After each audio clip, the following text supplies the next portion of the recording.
Yo, what's going on, y'all? How y'all feeling? Yo, what up, man? Y'all good? Yeah, I'm all right. Quick question, though, because I'm feeling different about this. Okay, straight to it. Yeah, right to the point. I just want to know how you felt. How I feel is going to be feel? in this. Okay.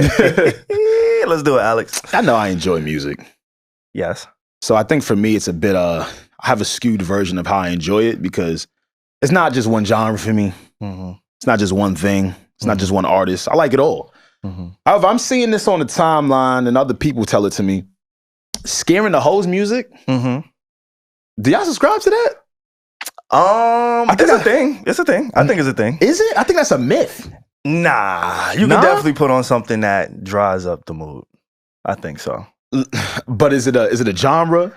Because I'm gonna be honest with you, man. I've seen the baddest of the bad with some boom, boom, boom, boom, boom. But I think I think that's a type though, right? There's a certain. I think like underground hip hop. Baddies listen to underground rap. Tyler Quali. All right, see, that's a different era. All right, but that's what I'm saying. Benny the Butcher. I don't know too much. I like Benny the Butcher. I'm not gonna get in a car with a woman and start playing Benny the Butcher. That's me. I'm not like. You thought you gonna scare off? I think she might be like, what is this? Like, let's skip around. I don't know. She might give me 1 or 2 songs if she likes me. Damn. I do agree that there are some things that scare the hoes. Yeah. I just don't know if it's the boom bap music that does it because that's what they're insinuating. It the West Side Gun. No, it's not. It is, bro. You've never seen a baddie in a bikini. Cancun, Aruba, you name it. With some boom bap in the back. I've never seen that. We gotta change your algorithm. Bro, man. I have never seen that. You never saw that? Have you seen it? It's all over my shit. Give me artists. Give me an artist. Papoose. I saw Doechii listening to West Side Gun. But Doechii in a bikini. She's an artist. So I'm gonna She look good. Because of course she looks amazing, but yeah. I'm gonna exclude artists. I'm gonna talk to like the common. I don't think they're tapping into West Side Gun. They tapping in common sense. I don't see it happening, bro. You can't go to the old era. You got to go to the current era. You said, is there music that exists? Yeah, that scares the hoes. Okay. You know what? Maybe my beef is that they think it's just boom bap rap, or they just think that it's boom bap rap. I don't think so. I think it's just loud shrieks. I think too emotional. Music, like something that's too R&B scares the host too.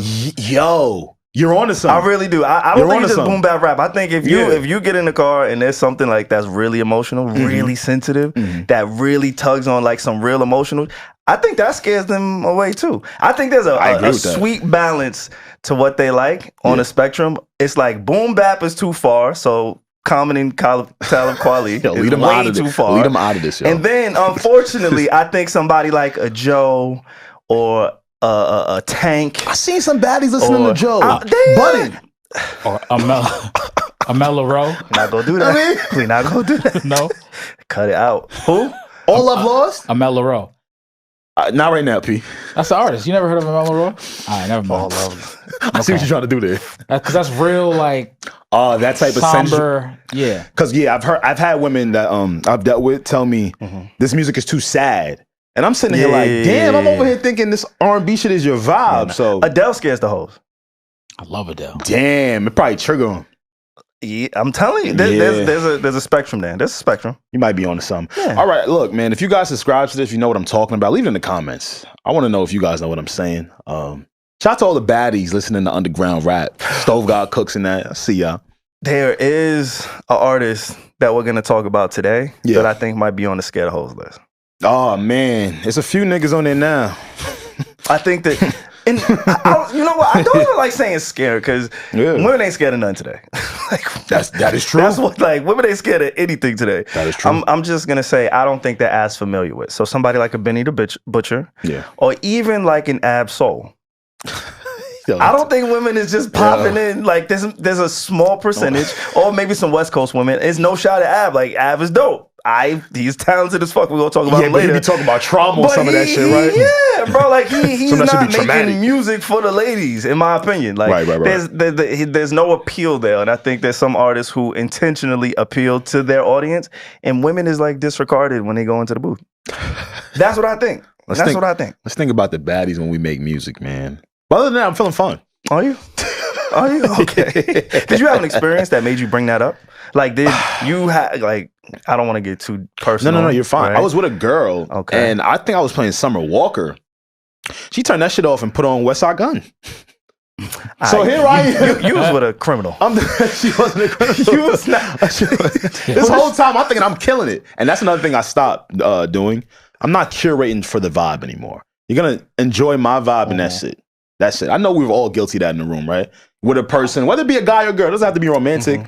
You just assume this person, all right, man, this nigga was locked. He might like some of that grungy shit. You know what I'm saying? Like, nah, I don't do that no more. I remember one time, this is back when I was just a poor little intern for Mr. Joe Budden. Oh, man. And I can't remember what, we was just running errands one day, and I was in my Nissan Altima. He was in passenger seat. This is clearly before. Oh, yeah. Yeah. You was whipping the car. I was. With Joe Budden in the passenger. You was driving fast or slow, be honest. Actually, he called me out on my driving because I think I was trying to change the song. Okay. And I did a hard break, and he was like, that's illegal. To break? to look at your phone and change the song while he was in the passenger seat. But nonetheless, I do remember curating a playlist because at the time I didn't really know him too well. Yeah. And you can always be safe with those that age group with a Hove playlist. Yeah, not for nothing. You're right. But the caveat to this playlist was it wasn't all Hove songs. It was his features? It was all Jay-Z features. You're nasty. So I put together a playlist. You're nasty. Of only Jay-Z features. He's nasty. With just Jay-Z features. So when you got in the car, I'll be like, all right, this is a safe bet. You're gonna go to Jeezy, we go get some Rick Ross, we go get some Pusha T, we might get a little Beyonce. We was going everywhere, but the common denominator was Joe. I was like, all right, I don't know if you want to listen to Neo today. I see what you were trying to do. You kept Hove the core. Yes. Of the playlist. Yeah. With just some, minor additions here and there to kind of spice it up from song to song. And of course, in Joe Budden fashion, crying. he called me out on it. He said, hey, is this playlist for me? Yo, good shit, Joe. Like, why did this nigga make a playlist for me? Yeah. So That's funny as hell. I'm guilty of making a playlist for certain environments, certain settings, certain people. Me too. I'm not doing that anymore because, again, scaring the hoes music to me is a myth. And what's my playlist? If we get in your car, like what we riding out to? Ja Rule, Neo, Joe. Late new edition, not early new edition, y'all. Late new edition. What else? Lloyd Banks. A little bit of that Lloyd. Styles P. Alright. Styles P is in there. Styles P is in there. Styles P is in there for your so shit. we going a little bit everywhere. Yeah, Pitbull. No Yayo. Nigga called. No 50. Bad Bunny. Raul Alejandro. All right, bro. All right, you doing a lot. You doing all right. Cool. Thank you. We can go everywhere. All right. We worldwide with it. You sure you want me to keep going? Nah, you good. Okay. You good, King. You good, King. Nah, I'm gonna cure. You know what? We should do that. We should curate playlists for each other. Yeah. And honestly, rate the playlist. Okay. With songs, specific songs, artists, and all that. You're gonna be a lot harder. Yeah, I'm tough. Like tough, it's gonna be tough to kind of narrow you down a little bit. B-sides, deep digging, new niggas. That's what you struggle at, the new artists. He like Alex like him in jukebox. I'm sick. But I'm tapped in enough to know like, yo, this my guy's flavor right That's my guy right there. That's my guy's flavor right You see, gonna be some G Herbo on there, right? Nah, that one G Herbo song you put me on, bro. That's why I brought it up. What the fuck? Because he ain't dropping a minute, so I wasn't thinking. That is not true. He put out an album. He did win. About 2 weeks ago. What? He flipped a lot of, it's funny, he flipped some whole features on it. Did he really? Yeah. Him and DDG, they had the same album set. That's what DDG did too. I get it though, because he basically just took all of his streams, comprised them, and put it on an album. So it was DDG, man. Are we gonna talk about that? I don't know. We got mad shit to talk about. Maybe we should tell them who we are. All right, yeah, let's do it. What's going on, y'all? It's the Need to Know podcast. What you need to know, when you need to know, on the Need to Know podcast. I go by the name SaVon, SaVon, and the N is for NVIDIA.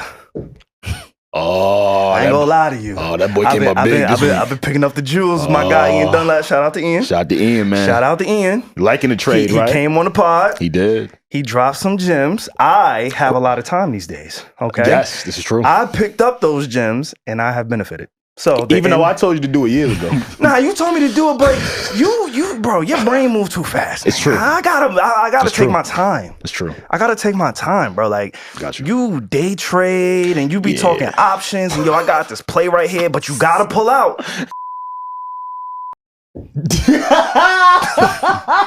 You know what? That is true. That's the You were so right. So I gotta do the long game, right? Like you was getting money too fast, too furious. Like you was on some Vin Diesel shit at the time. You was doing the cryptocurrency. Like, bro, my brain can only process so much at once, and you was just doing a lot with a lot of money. So I had to, you know, get the message, get the sauce from somewhere else. But I always think of you whenever I do press buy or sell. You look good out there, man. I saw your portfolio just now. I'm trying to expand. You look good, man. You look good, man. Yeah. Nice to see you, man. Thank you, brother. Yeah, good to see you. Thank you, brother. Yo, it's your boy A, as always, the Parker Ramon Poppy. Never alone, I'm always with the posse. To the left of me, the ever so illustrious Pierre. Yo. What up, man? What is Poppy. it? The man? Poppy. It's not. It's Poppy. I forgot. Yo. It's not the man. Who it's is Poppy? Because I'm with child now. I'm a pop. That's what's up. Yeah, that's what's up. My name is is your also, girl in the room? Nah. There you go. But I'm not. This is for the audience. Oh, has one person in the audience called you Poppy yet? I wouldn't know yet. Check the comments. Yeah, they will tell you. All right, yo, if you call me Poppy, write in the content. Write it in the comments. They won't. They so won't. Yo. They fucking won't. Speaking of NVIDIA real quick, before because we got mad shit to talk about. A lot of things finally happened. I feel like it's been super fucking quiet in the news cycle. Yeah. But I had mentioned NVIDIA because I found my new passion. Oh, welcome, brother. I found a new love, man. Round of applause. A healthy one at that. It's a wait. All my shits be healthy, bro. Bro. Tequila. Nah, he got to keep drinking it. Remember, we got a competition going, so I need him to fail. He's not beating me. That's why I'm really disappointed in you. Why? My man Pierre here has abstained from alcohol, and it's helping him in the journey because you guys are in a competition. It's not gonna help him. I think it might. It might. But we all know SaVon's delirious. We'll see. We shall see. Damn. I actually had some De Leon for the first time. You ever had that? I have. I don't enjoy it. Right? Why now? I mean, there's a lot going on. Just for support, I was right? like, nah, not support. Oh no. I'm fucking with you. But you know, they're facing a lawsuit, so I'm trying to get in on that. So I'm drinking all the Don Julio, all the Casamigos. I need my payout. Like I've been drinking this shit faithfully, so I need to continue to get that in my system. So when I do whatever, drop dead, knock on wood, we know where to go. Jesus. Or if I just lose a toe, whatever the case may be, I know where the source is because I've been consuming that stuff for a while now. That brown. It's in my bloodstream, for real. But anyway, I didn't start there to talk about my unhealthy habits. I found a new habit, Alex, and it's called the stock market. Welcome, brother. This makes me happy. I have put half of me into Hims, for real. Like half of my bank account. See, and it's certain shit we gotta pull. See, it's certain shit we gotta pull. You put half of you into Hims? Hey, man. Brother. Alex, did I not show you the portfolio? Brother, I'm all for Black Boy Joy. Whatever you just said, what you said? You said you put half of him in there? What you did? Bro, half of the portfolio. Half of the stock? The stock. Hims. It's money sign HIMS. It's like Skims, but Hims. But lead with that, man. That's what I said. I put half of my shit in the Hims. You got to give me a warning before you just say some shit like that. You know, not that there's I told you to put your shit in Hims. Nah, just wait, what? Yo, what is going on? It's a lot going on. The stock. Because on the Diddy trial today? Bro, on the stock market, they got acronyms for the company name. The company's name is Hims and Hers. Nah, I know. Hims is an acronym? Hims and That's the acronym. Yeah, the acronym for the stock name is Hims. It was H.I.M. No, it's just Hims. HIMS. That's not an acronym. I mean, on the I hate him. The Cash App, that's the No, he's being an asshole. I know. He's being a studious asshole. It's not an acronym. I get what he's saying. Okay. But you understand. It's kind of like when you watch the sports team and it has the New York team and it just says NY. Is what an abbreviation? I don't know what the fuck to call it. But NY usually has a dot in between. No, it doesn't. Not on the sports networks. No, it doesn't. If you watch a sports game, it's just NYG or NYJ. NBC, ABC. Yeah. It doesn't have the dots. Rita's been doing so you I see good. what you've been doing. I see what you're trying to get at. Rita's been doing but you good. Like I said, just like I told my man to invest, I think you should invest in Hims too. Put whatever you got in SoFi, Tesla, of course, NVIDIA, and Hims. Absolutely. That's all I wanted to say. So what's up? You doing long-term investments? I'm doing the long. I told you I can't. I got to keep it going. I can't pull out. I got to just see it through. Right. I will say though, and this is the thing about Me. I was about to put it on us. Okay. I said, wait, hold up. Self-reflection. Indict yourself. Like, so when I first started messing around with this, it was honestly shortly after we chopped it up with Ian Dunlap. If you haven't heard that episode, please go check out the Ian Dunlap episode. Really dope conversation. And it was dope to talk to Ian in that way. Like I haven't really seen him be that comfortable in my opinion. But shortly after that, I'm like, you know what? Let me do some research. Right? I got a little bit more free time. Yeah. And I don't know about y'all, but I haven't made it to the point yet where I can't check my bank account every day. Oh, damn. You still do that? Oh, how much? Wait. No. Wait, I didn't mean it like that. Wait. I didn't mean it like that. I meant like every single day. Every hour, nigga. No, you don't. I swear, I got the face scan on just so I can open. I gotta just see it there. That's your trauma. Bro, I check our accounts too. Yeah, I mean, yeah, that's fair. That's business shit though. When we gotta have things going in and out for business, sure. For you to check your personal bank account every hour is trauma. Every other hour. If there's 24 hours in a day, 12 times I checked it. What the fuck, man? You know? He's expecting so much to be coming in. Exactly. Okay. No. I need to make sure it's there. So I'm not at that point to where I can't check. So there's a point you reach. I didn't know. I think so. That's PTSD. We know. I'm trying to tell him it's trauma. Is it? Remember he told us his tax story? How many times a day you check your bank account? Yeah. Honestly. Probably. I'll give you a week. And over the course of 5 days. Well, the week is 7 days, good brother. I'm saying. Okay. You know what he means? Nah, because he tried to talk about my, like, yes. All right, cool. We'll go with that. Over the course of 7 days, probably 4.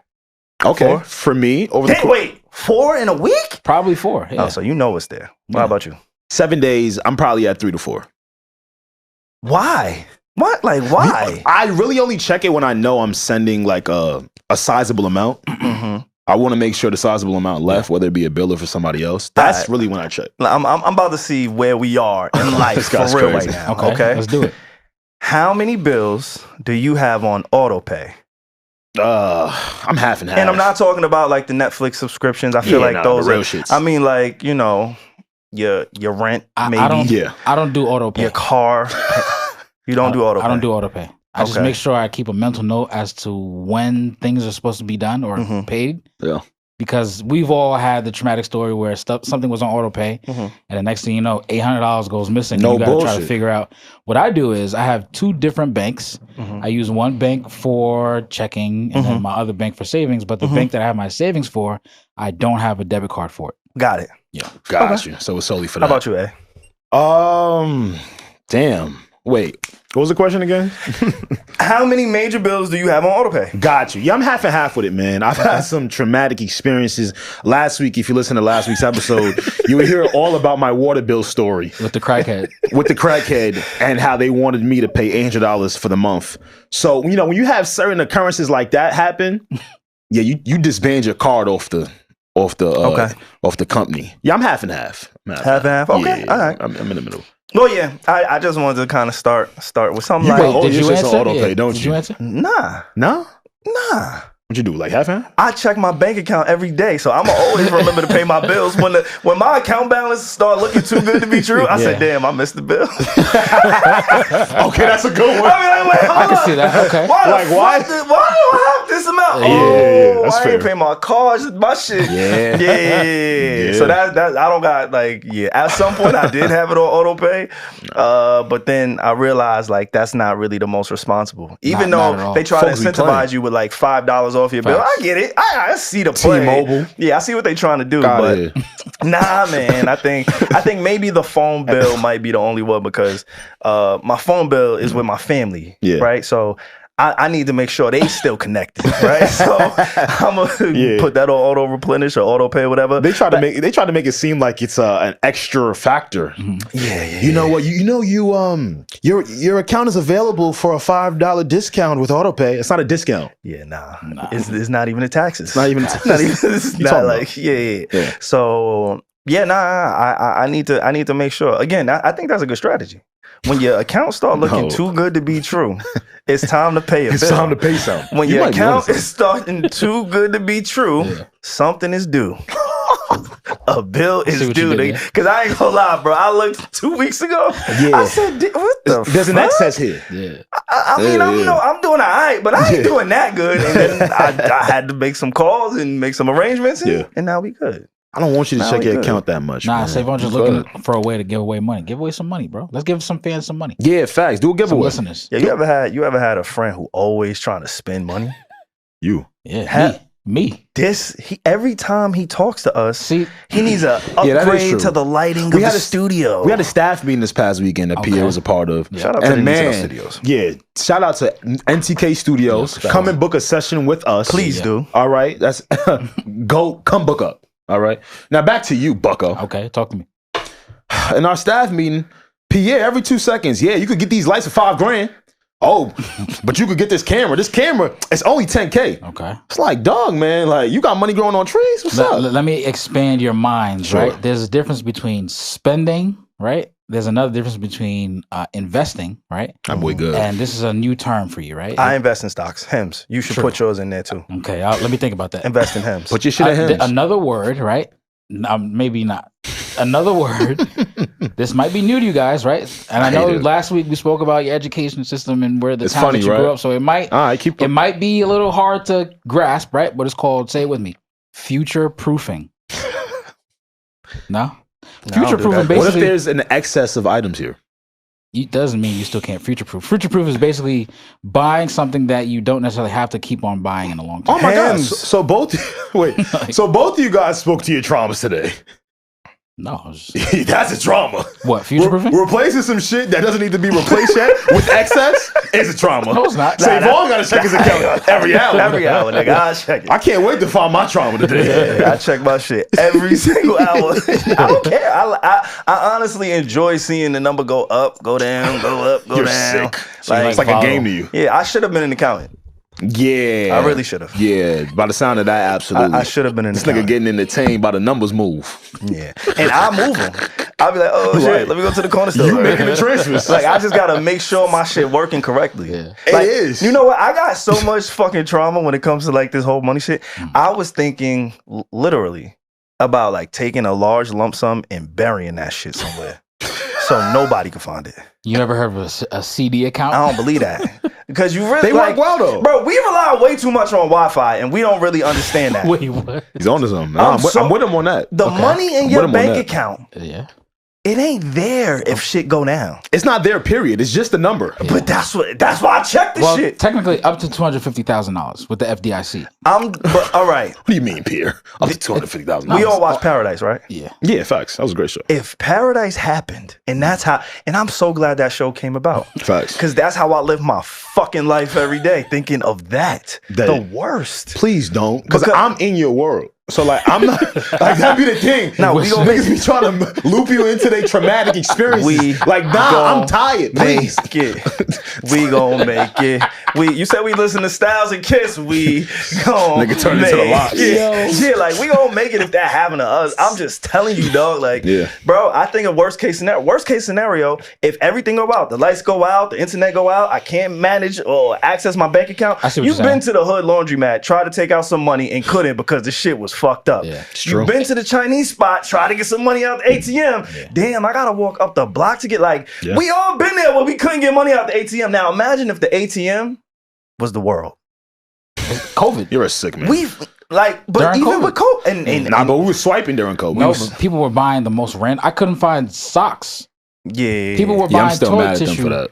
Yeah, toilet paper and all that. Remember the blackout of what year was that? Whatever year was that? I don't know when you was born. 1982. That's 82? Crazy. Okay. All right. Okay. Old nigga shit. I'm holding on to that. Yeah. Holding on to that. Keep it in the tuck. But that's really where my brain goes. So I'm the type, I really, really thought about taking a large lump sum, acting like it doesn't exist, putting it away somewhere. Y'all know I live in Long Island. I live in some bullshit. Do not say you live in no bullshit. Nah, he right here. Clean it up. Clean it up. Because we got area. We do, bro. It's fucked up. It's the truth. Shit fucked up. Shit fucked up. I'm sorry, Alex. Shit fucked up. I ain't gonna lie to y'all. But yeah, so that's what I'm super. Yeah, I'm extreme in that way. You don't keep no money in the house? I keep a little stash in the crib. Of course, you gotta but again, I'm thinking worst case scenario. I need because. But worst case scenario, will we need money? I'm sure we're gonna trade and barter something else, right? Nah, you always need money. Nah, we might start bartering like limbs and shit. I don't know. Limbs. Yeah, shit could get bad. Like when you go to the BBL spot and they take your kidney out and. You know the spot? How you know? I heard. Research. Market research. Just like how he did with stock market. I research, brother. I bet. Yeah. All right, let's get into the shit for real, man. I don't even know where y'all want to begin. I don't think so much to get to. We should start with Diddy, right? Probably not. Oh, we're gonna get to it though. Let's start with some fun shit. Because we was talking about scaring the hoes. I said Ab-Soul. What's his name? Ab-Soul. I said his music is probably on that list of scaring the hoes. So let's start with the good brother, Ab-Soul, Big Sean, and Joey Badass. I think we got to play it a little bit. Nah, we should play it. If you got the clips, send it to me. Or if you want, take my phone, do what you want with it. I don't really give a fuck. I'm send it to you. What I will say is, though, I'm happy that this happened. Like, it warmed my soul as somebody who grew up in the time of ciphers and freestyles and performances and camaraderie and all of those things that I feel like is missing in hip-hop today. Yeah. Again, on my list, you name mad niggas on my playlist, the only one I'm going to focus on is Styles P. Styles P, real nigga, real rap. You get what I'm saying? Like, my dog. And this was from that essence. So, yeah, let's talk about it. Do you have a verse or an artist that you want to talk about first?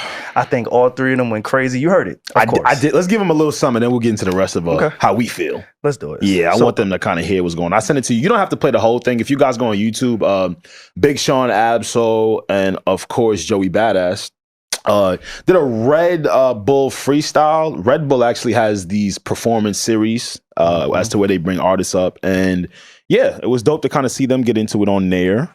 I don't have a specific clip, but to SaVon's point, rapping is dope. I like it. I really want them to hear some of it. Go ahead, and I'm gonna tell them how I feel.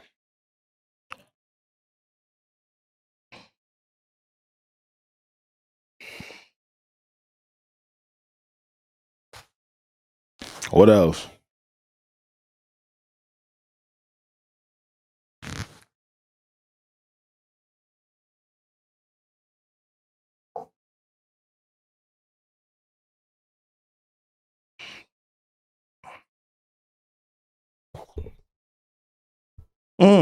You heard him. Yay or nay? What else? That was Big Sean. That was Sean. And he went a little bit longer. He went crazy. Yeah, man. I think so, at least. Shout out to Sean. Let me What happened? You always do this when we talk about Big Sean, bro. That's my Aries brother. What the fuck did he do to you? That's my Aries. Why can't he catch a dub in your eyes, bro? Because your tone told me he wasn't really feeling that, bro. I'm gonna give out some advice that I usually. You know what? Fuck that. I'm gonna give out some advice that usually isn't given out. Period. Okay. You guys ready for me? Sean, my Aries brother, because I know more than anyone what we go through as Aries men. Stop going first with shit. Go last. Just to check the temperature. Okay. And this is for everything. Albums, freestyles, diss tracks. Like, go last. I'm tired of us, because you my brother, I'm tired of us being an afterthought when these large conversations are had about rap. Because what SaVon hasn't played yet is Ab-Soul's and Joey Badass's verses. And, you know, kudos to Big Sean. I ain't gonna lie, he got his shit off. But I think what really stole a moment from that freestyle was kind of how Soul and Joey was going at it, kind of referencing what happened with the rap battle and talking about the East Coast and the West Coast. Sean, my dog, go last. See, I'm gonna disagree with you on that. That's okay. I'm gonna disagree. He gotta hear me though, because you can disagree with me. I get it. The go last theory, and Big Sean, he has the track record, the history of him going first or second hasn't really worked out in his favor. So maybe to him, I understand what you're saying. Just to him. But if we being honest, the freestyle probably wouldn't even have garnered as much attention if he didn't go first. You think so? In my opinion. I disagree because, you know, Joey Badass a few months ago, not even a few months ago, this is probably around the time of Drake versus Kendrick. He sent some shots on a song or I guess a freestyle he uploaded to his YouTube. He was taking some shots at the West Coast, taking some shots at Daylight. I think he also did a part 2 to that. But since then, we haven't heard anything from him. Yep. So when I saw the 3 of them, I was like, Joey, you grabbing 2 more for your battle, or what's the goal here? You see what I'm getting at? Yeah. Big Sean is the draw. Still?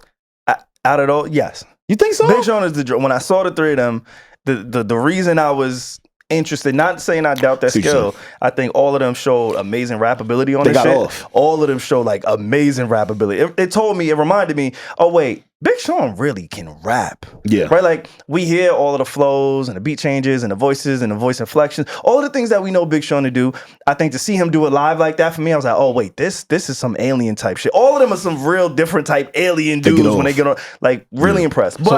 But without this, you would have thought you wouldn't have remembered that he could rap. Insert who's an artist that we can insert, and I'm like, yeah, I'm probably not gonna click on this. No shade, no diss. But you about to. Wiz Khalifa. Really? His last album, we were on a break or a hiatus. I didn't get a chance. Maybe that's to talk a bad about example, actually. I'm about to say he got off on that last album. Let me take back Wiz Khalifa. Yeah, I'm trying. Big Sean had the most recent album. Tiger. Let me see. Tiger safe. All right, Tiger. That's you insert. I'm wrong. Well, I'm gonna say Tiger safe. You did that. Tiger. Insert Tiger. Remove Big Sean, and you still see these, 2 guys, Joey Badass and Ab-Soul. Yeah. I don't know if I'm really like jumping the. Now I know the highlights of it. Yeah. Like you said, it wasn't Big Sean, right?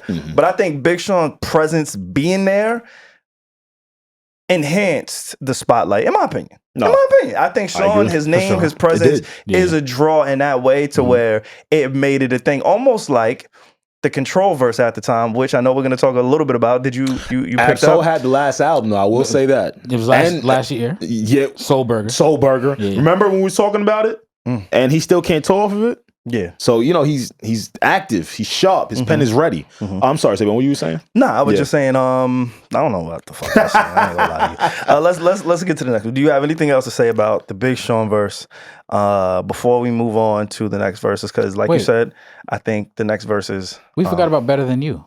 What you mean? Big Sean. No, wait. Wasn't Soul Burger after that, though? They both dropped...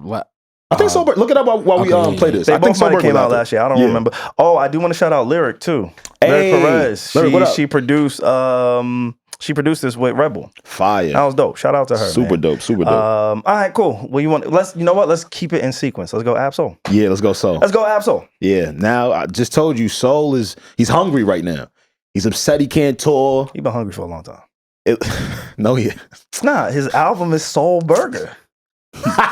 Okay. Go on. All right, come on, bro. Hey, okay, that's a point. He's been hungry for a minute. You on the board. That's a double entendre. He in here rapping today. He is on there rapping though. I ain't go. You know what it sound like? It sound like. Hey, man. I'm sorry. It sound like Soul. I pick it up, bro. Shut the fuck up. It sound like Soul was like, man, y'all won't give me a tour? I'm going to the East Coast, man. Oh, wow. What's up? I didn't even think about that. Right?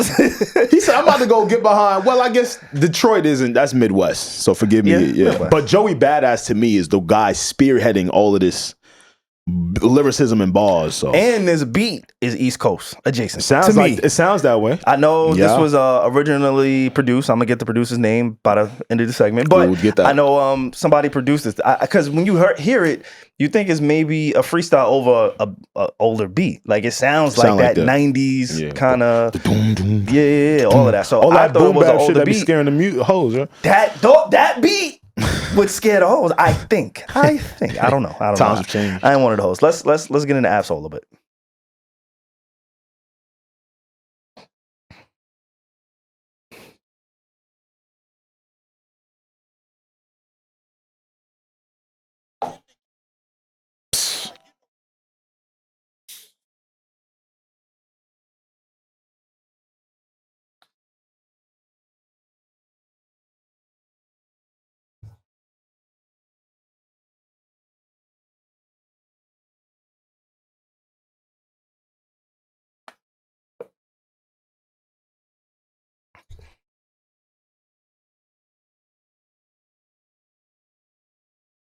See that?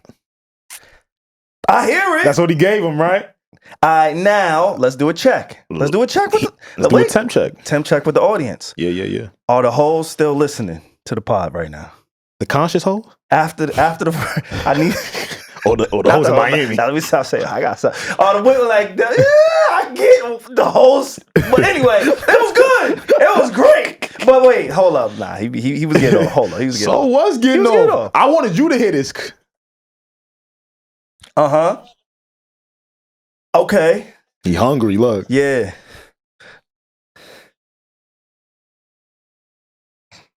Even I ain't get a tour. It's still TDE. Mm-hmm.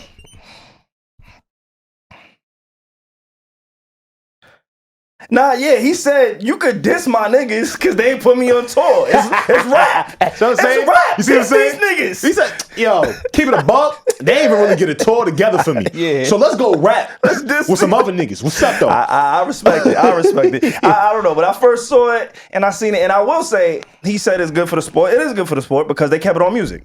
This wasn't internet shit. It wasn't, let's troll. Let me go on your page and like your girl. It was none of that. They did give you music. They kept it rap. I do appreciate that. Yeah. It's a little WWE.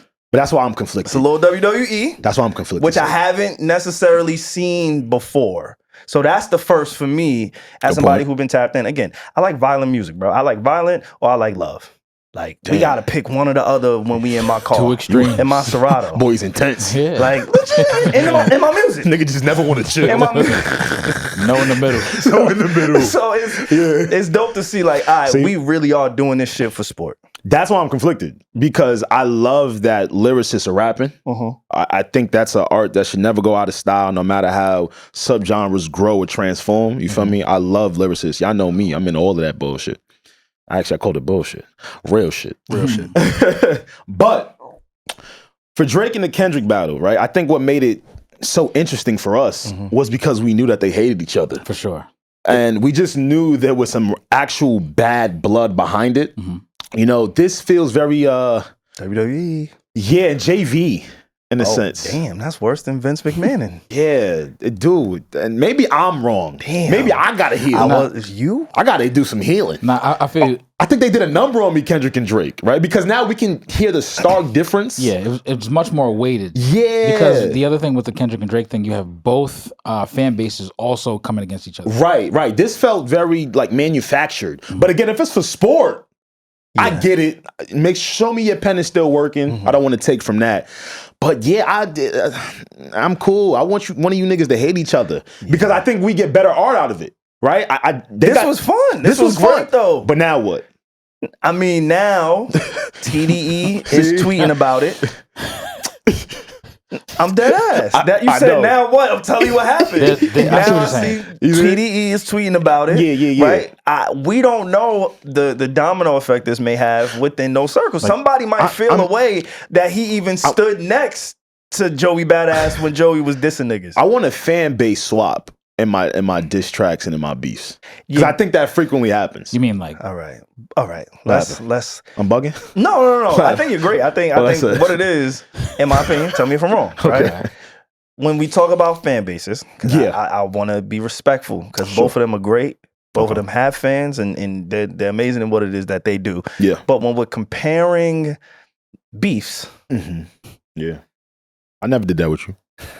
Well, we comparing artistry in fan bases, the beef, right? Yeah. Whatever. Looking at the Drake and Kendrick thing is not fair to ever compare to anybody else. So I don't expect the Absol fans to come after Joey Bada. And let's say they did. I don't think it's going to be heard as much. I don't think it's going to be, you know what I'm saying? So, but I feel like we were even more invested to Quavo versus Chris Brown. Because we knew there was some real issues. Because we know Chris Brown will crash out, bro. We know a real crash out. He did. All right? Yeah. I don't know these. Well, but we knew it was Karrueche. Like, Karrueche, I be fucking up her name. Karrueche. Yeah. Did I say it right? Yeah, Karrueche? Right. I'm sorry. I don't know. She was in the middle of whatever their issue was, right? At the time, I think Quavo was dating her. You know how Chris Brown feel about her. So, as fans. And I know if they saw each other, it would be real. Yeah. Real. No, that's bad. Remember they sat next to each other during Paris Fashion Week? Yeah. Chris Brown said he wasn't fucking his money up. For sure, but they were still together. Yeah, but he had to keep it corporate. You can't go crash out in Patty.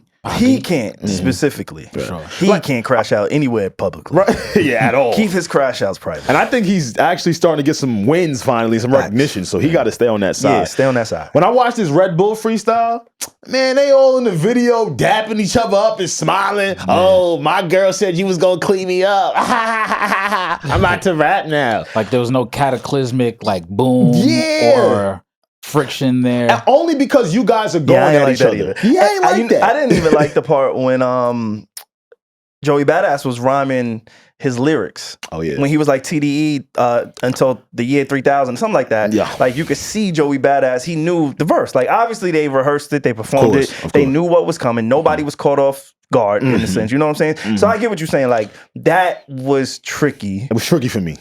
It's tricky, but bro, we gotta be like, we gotta be honest about what we want. Do we want crash out? Do we want disrespect? Do we want it to get personal? Or do we want it to be for sport? Because this is more for sport than the Drake and Kendrick thing. The Drake and Kendrick thing was personal. It started off as, hey, we could do this for sport. Well, how long, you're right, we doing this for sport. Well, how long is the season? you see where I'm getting at now? Yeah. Because now, I think it was cool that they showed us how well they still rap. Back to my point, what now? Is there a part 2 to this? Yeah. Do you? I what's know the follow up. What the follow up? I know Joey Badass sent some more shots at Daylight. Daylight is an alien when it comes to rapping. If you guys keep up with battle rap, y'all know that he's sick. He's out of his brain. He's out of his mind. I think he doesn't even take this as seriously because he didn't even take the last one as seriously when Joey was shooting. Right. So for it to be a sport or for us to spar, there have to be 2 participating parties. For sure. Right? So that's that's the only reason why I'm a bit conflicted. But to your point, SaVon, you're right. For the sport, show you little niggas that we can still rap. Because a lot of y'all can't rap. Facts. You know, but that's a lost art because music is music and it's subjective. So, you know. I do want to find... Oh, the beat was produced by Python P. Hey, Python P. I did want to make sure we highlighted that. Yeah. Real quick, before we move on to Joey Badass's verse, there was a part in Ab Soul's verse, and you mentioned it, about how they was kind of keying about the Jhené Aiko line. Oh, yeah. I did want to find it real quick. Jhené Aiko. I said... Oh, I fucked that up. Yeah, you said Jhené. We fucking up. Everybody named the day. I'm here, the smart one. I'm here to help you out. I've been saying her name wrong my whole life. Like, look at you thinking you the smart. That is so cute. I know. That is so cute. Okay. It was towards the end of the verse. It was. We gonna have to listen to this together. Y'all. Okay, that's all right. Ain't a problem.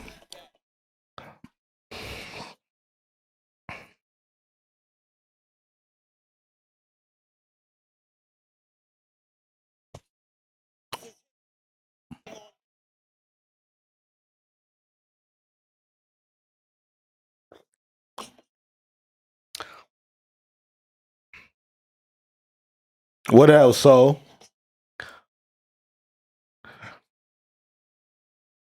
Like, nigga. Like, if you talk about my baby moms or something, talk about it with some vigor. He called her Nene. Some, you know what I mean? But I'm sure there's a West Coast connection. Yeah. So he probably feel comfortable calling it Nene. Like, I get it. It's not about happenstance. And I found a clip. I found a clip that was like, oh, this is really dope. Because it sounds like a dope bar. Yeah. Until you make the connection. It sounds like, oh, he's talking about, we all know Jhené and Big Sean's a thing. We just heard Big Sean, I think he took a shot at Ab Soul in his verse. If you listen to the whole thing, we didn't listen to the whole freestyle on the pod.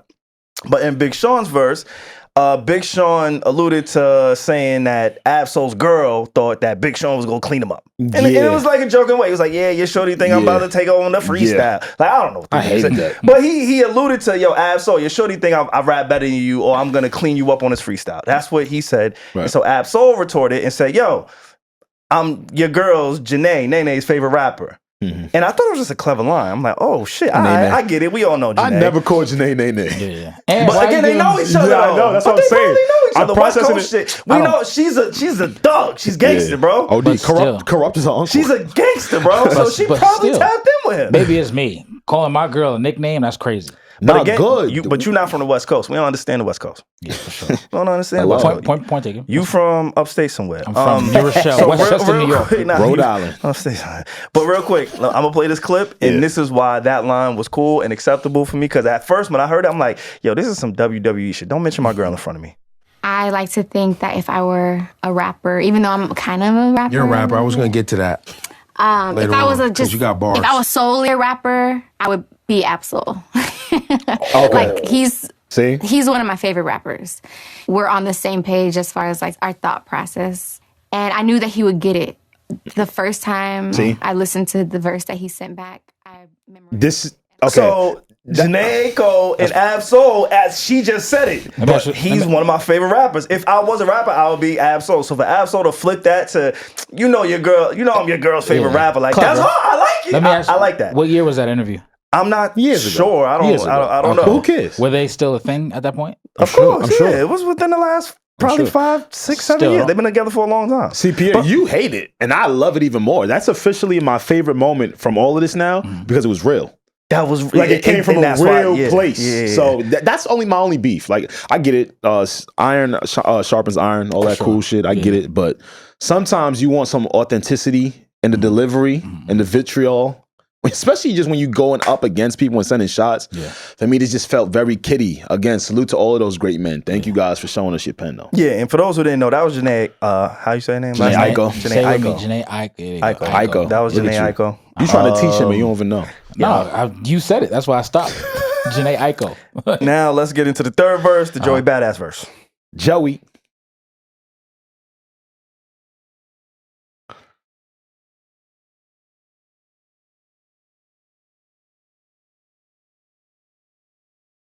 That was hard. Absolute.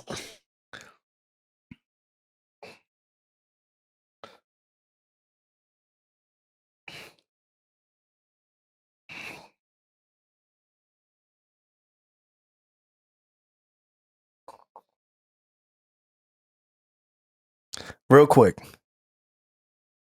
Not only is it unfair that he wouldn't last, because I think he's rapping with a chip on the shoulder. Big Sean. This song is also for a New York artist. Like this beat. Like this beat is made for somebody who was born in the Brooklyn trenches. Like this was not for and sound like a nigga for 40 projects or something was supposed to get on there. This is not for the Midwest. This is not for the West Coast. Facts. This beat was like whoever decided to say, hey, we're gonna give you guys this beat and we're gonna allow Joey Badass to go last was clearly had a bias.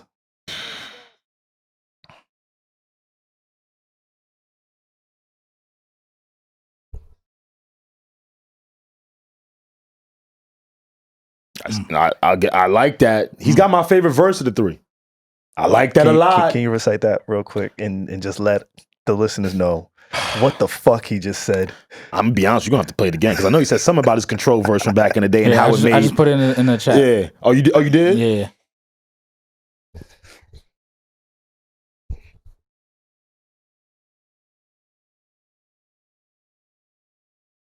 He shot at Big Sean in his face too. I'm sorry. What did he say on Control?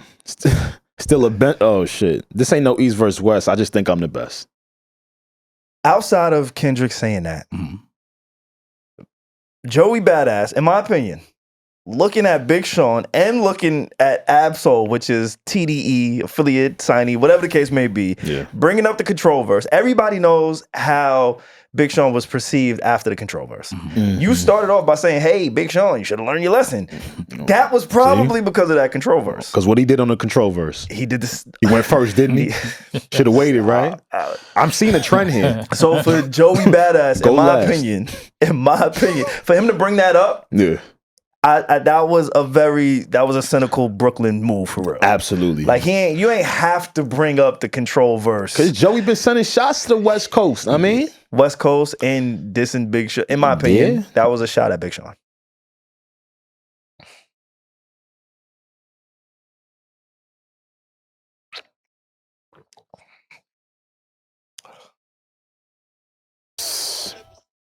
Best verse. It's a cheat code. His beat is a cheat code. He said instead of battle rappers on stage showing his cheeks off. He said he was at the parties, but he ain't never seen. He wasn't at the freak off. That's what I was telling people when I said we used to be outside. Huh? Wait, don't tell them folks who was at. No, we wasn't at Diddy house. We wasn't at Diddy house. We didn't. But we wasn't at Diddy house. Some people be thinking because we like adjacent to the shit. Like, we know people who've been. Oh, absolutely. So that's what I'm saying. Like, absolutely. You might have been outside around, but you wasn't at the freak offs. Puff wasn't going to invite me there. Once lights start turning off, I start screaming. Like they wouldn't have want me. They wouldn't have want me in there at all. They knew not to invite me. Bro, they don't turn the lights off. They make them red. Even worse. Even worse. And remember the Glade scent? It smell like Glade's candles all over. Yeah. Moment I would have smelled some Glade, the cops would have been in there. They try to make you do the silhouette challenge. Oh. Wait, now I'm playing in particular. Now I'm playing song.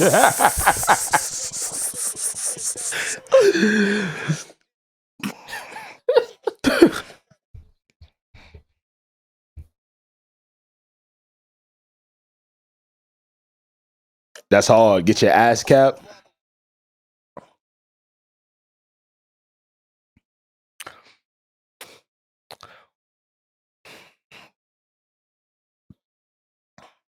He sound.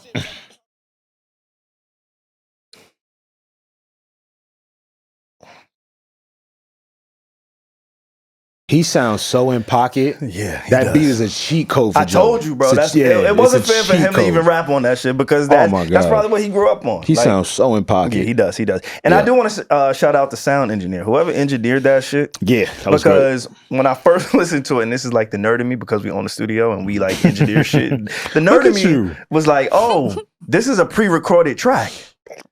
It's bro, no, I'm so serious, bro. It sounded that good.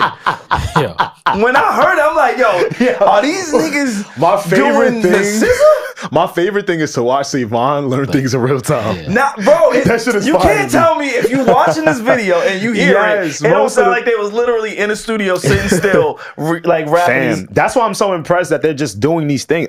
Most freestyles now are pre-recorded. Yeah. That's the game there. Well, you could tell it was definitely rehearsed. Yeah. But mixed and mastered. Just the quality of it was very impressive. I was very impressed. I know they've been doing this for a minute, but this is the first one I saw again. Yeah. I think not only the play on the Absol and the TDE and Joey Badass, but I want to give Big Sean his credit. Even though he went first, even though he may have had the third best verse, third most impactful. I'm not gonna say best. You know, there's only three of them on there, right? So the worst. First, second, and third. No, I'm saying you're basically saying he had the worst verse. Nah, it's the third best. That's my Aries brother. I said third best. It's the same thing. No, because I think that was good. I like it was amazing. I think all of them were amazing in what they did. I like the way I don't think there was a worse verse. I think there was a third best verse. Yeah, that was a third best, like a bronze. Yeah, it's still the third loser. The second person is the second loser. Bronze get a medal, right? Yeah, participation. And I think he was great in what he did. But I want to give him his credit because I think this was as big as it was because Big Sean was there. Sean, I ain't gonna lie. You my Aries brother. I know what we go through. Practice going last. Trust me on this. I'm learning right now too. He do. Go last. Don't go first. SaVon saying Big Sean got a participation trophy. I understand what you're saying. I understand what you're saying. No, I think he allowed everybody. I really think one of them got a participation trophy, but I'm not gonna say who. But no way you think he got a participation trophy. He just said he's third best. I don't think Big Sean did. I said I think someone did, but it wasn't Big Sean. No. Because this wouldn't be a thing in my opinion if Big Sean wasn't there. It just wouldn't. But what about the rapping? You mean to tell me Sean was rapping better than Soul on that? All right. That's who he said. I didn't say a name. That's who he doesn't. That's who he doesn't want to say. I know. I'm gonna say it. I'm just saying some niggas just participated, and some people needed the light. That's crazy. But you know what? I gotta salute you for being a Big Sean fan because even though he had the worst verse, you still putting him over Soul, and I gotta give you that. He had the third best, and I didn't say a name. Who had the third best? Big Sean, third best. He's confusing me or gaslighting me. What does Soul do? Both. Hey, man, I do a little bit. I know what it is. That's what I'm trying to got you. Got you. He's trying to. He messing with me. He messing with me. All right. This was great. I think it was fun. Yeah, for sure. I hope more artists continue to do it. No, don't do it unless you got some beef. But if they really got beef, they're not gonna do this. They are. No, they're not. Think about what it's gonna take for rap fans to be interested about back and forths again. For sure. After what happened and transpired. I'm not saying it's going to be at the same level of as Drake and Kendrick Lamar. It's impossible. I'm just saying for our interest to be piqued, there has to be some attachment to the storyline. Okay, what happened with what? This one said this about who on what? Okay, we need that, because if not, it just falls flat. You put out the freestyles. You think this fell flat? I think it's not gonna last after a week. That's everything besides Kendrick and Drake. But literally, that's what Alex is saying. Alex is saying because of the height of Kendrick and Drake, everything else that comes after that isn't ever gonna match that. We cared about Chris Brown and Quavo for how long? A week. That's my point. Yeah, it wasn't that long. We care about this for this week. Yeah, but these are rappers, right? Like Chris Brown, he raps sometimes. Quavo, rapper, artist. These are all lyricists for sure that bar up. Very, very different here. Of course, they're artists. They're amazing for sure. But they get to it. So for the people that get to it, get to it. My thing is, even if they really got to it, right? Yeah. The way that the news cycle and our attention spans and that way the algorithm works, it would still only last a week. So I don't think there's a real benefit to really going at it in the way that you want artists to go at it, because the news cycle is on to the next, especially when you got people like we gonna talk about the Diddy thing. The reason we didn't start with Diddy is because we actually wanted to talk about this. Yeah, there's bigger headlines. Again, this algorithm shit is so crazy. I started this talking about the stocks and me trying to educate myself on stocks, and a part of my education and my learning process was starting to feed my algorithm on how to see more things that were involved in stocks, right? So I literally had to start clicking on things that I wasn't interested in. I literally had to type in things in my search bar. So now, in addition to the baddies that's on my timeline, I wanted to make sure I saw hymns and NVIDIA and SoFi and Google and all of these stock people, whatever, because we literally have to feed the algorithm. So I say all of that to say, with quote unquote rap beef, whether you're really going at it or you're not, the way that the algorithm is set up, the way that our attention is set up, does it really matter as long as you capture the news week for that moment? Yes and no. Again, we keep referencing a week, right? I don't see this going past 2-3 days. Like and then my guys. Because think about it, right? When you think about a good plot, you think about any good story, right? There's a protagonist, there's an antagonist. What is gonna make us care about these niggas just rapping well? Like, what's the draw? What's the draw? For sure. What's gonna pique my interest just a little bit more, where I could be like, you know what? This could go into 48 hours. Okay, this could maybe reach 72. Oh, actually, Daylight might want to respond. Let's keep it going. That's literally my whole thing. Because you're right, our attention spans are gone. They're poof, and our algorithm is changing every single day. I just give us something to actually care about with the raps. I'm sorry, blame Drake and Kendrick. That it's fucked up. It is, but because the whole thing for them is to get engagement out of this, correct? They know what Drake and Kendrick did with their shit, right? I'm not gonna say it's engagement farming, but they realize that there's a demand for that type of back and forth in the space. So if you're gonna do it, man, do it longer than 24 hours. Make it last a little bit if you truly want the actual engagement that you're looking for out of it. But I could be wrong. Like if they were to manufacture like some type of make it WWE like SaVon was really into. Not enough. This is WWE. Not JV. This is WWE, bro. I'd say freshman. This is WWE. Oh shit, that's freshman team. No, this is the big leagues. This is just what it is today. I think JV in terms of talent. No. Just in terms of the impact on how it's gonna get to us as listeners. Oh no, man. And sustainability. I get what you're saying, because I do truly appreciate like the real competition, which is I really don't like this guy. I'm really gonna go at this guy. It doesn't mean it has to get violent. It doesn't mean it has to end. I think, I'm gonna be honest, I think one of the best things that probably happened for hip hop is Biggie and Tupac dying. We were doing so good. No, listen, like we were not that I want. Of course, I have nothing to do with that. But what I'm saying is, we've seen it at the absolute worst. Like we've seen obviously artists and rappers get killed. We've seen them die. Like that's a unfortunate downside of what this industry is. Artists die. Every week we see it. I think that's half. But I think you saying that isn't necessarily the way to look at it, because we don't know. No one will ever know what rap would have looked like if they were still here. Of course, and we can't change that, right? It's just like some things you just can't change. But in hindsight, what I'm saying is, I think we all know that is because as great as these beefs and these hip hop battles have been, we've seen the worst of the worst in the infancy stages, the early stages of hip hop, right? Mid, early 90s is when all of that kind of happened, right? Eazy-E, he had died, but it was allegedly because of AIDS, right? It wasn't necessarily because he was dissing somebody, he had an op, he had somebody, it wasn't East or West.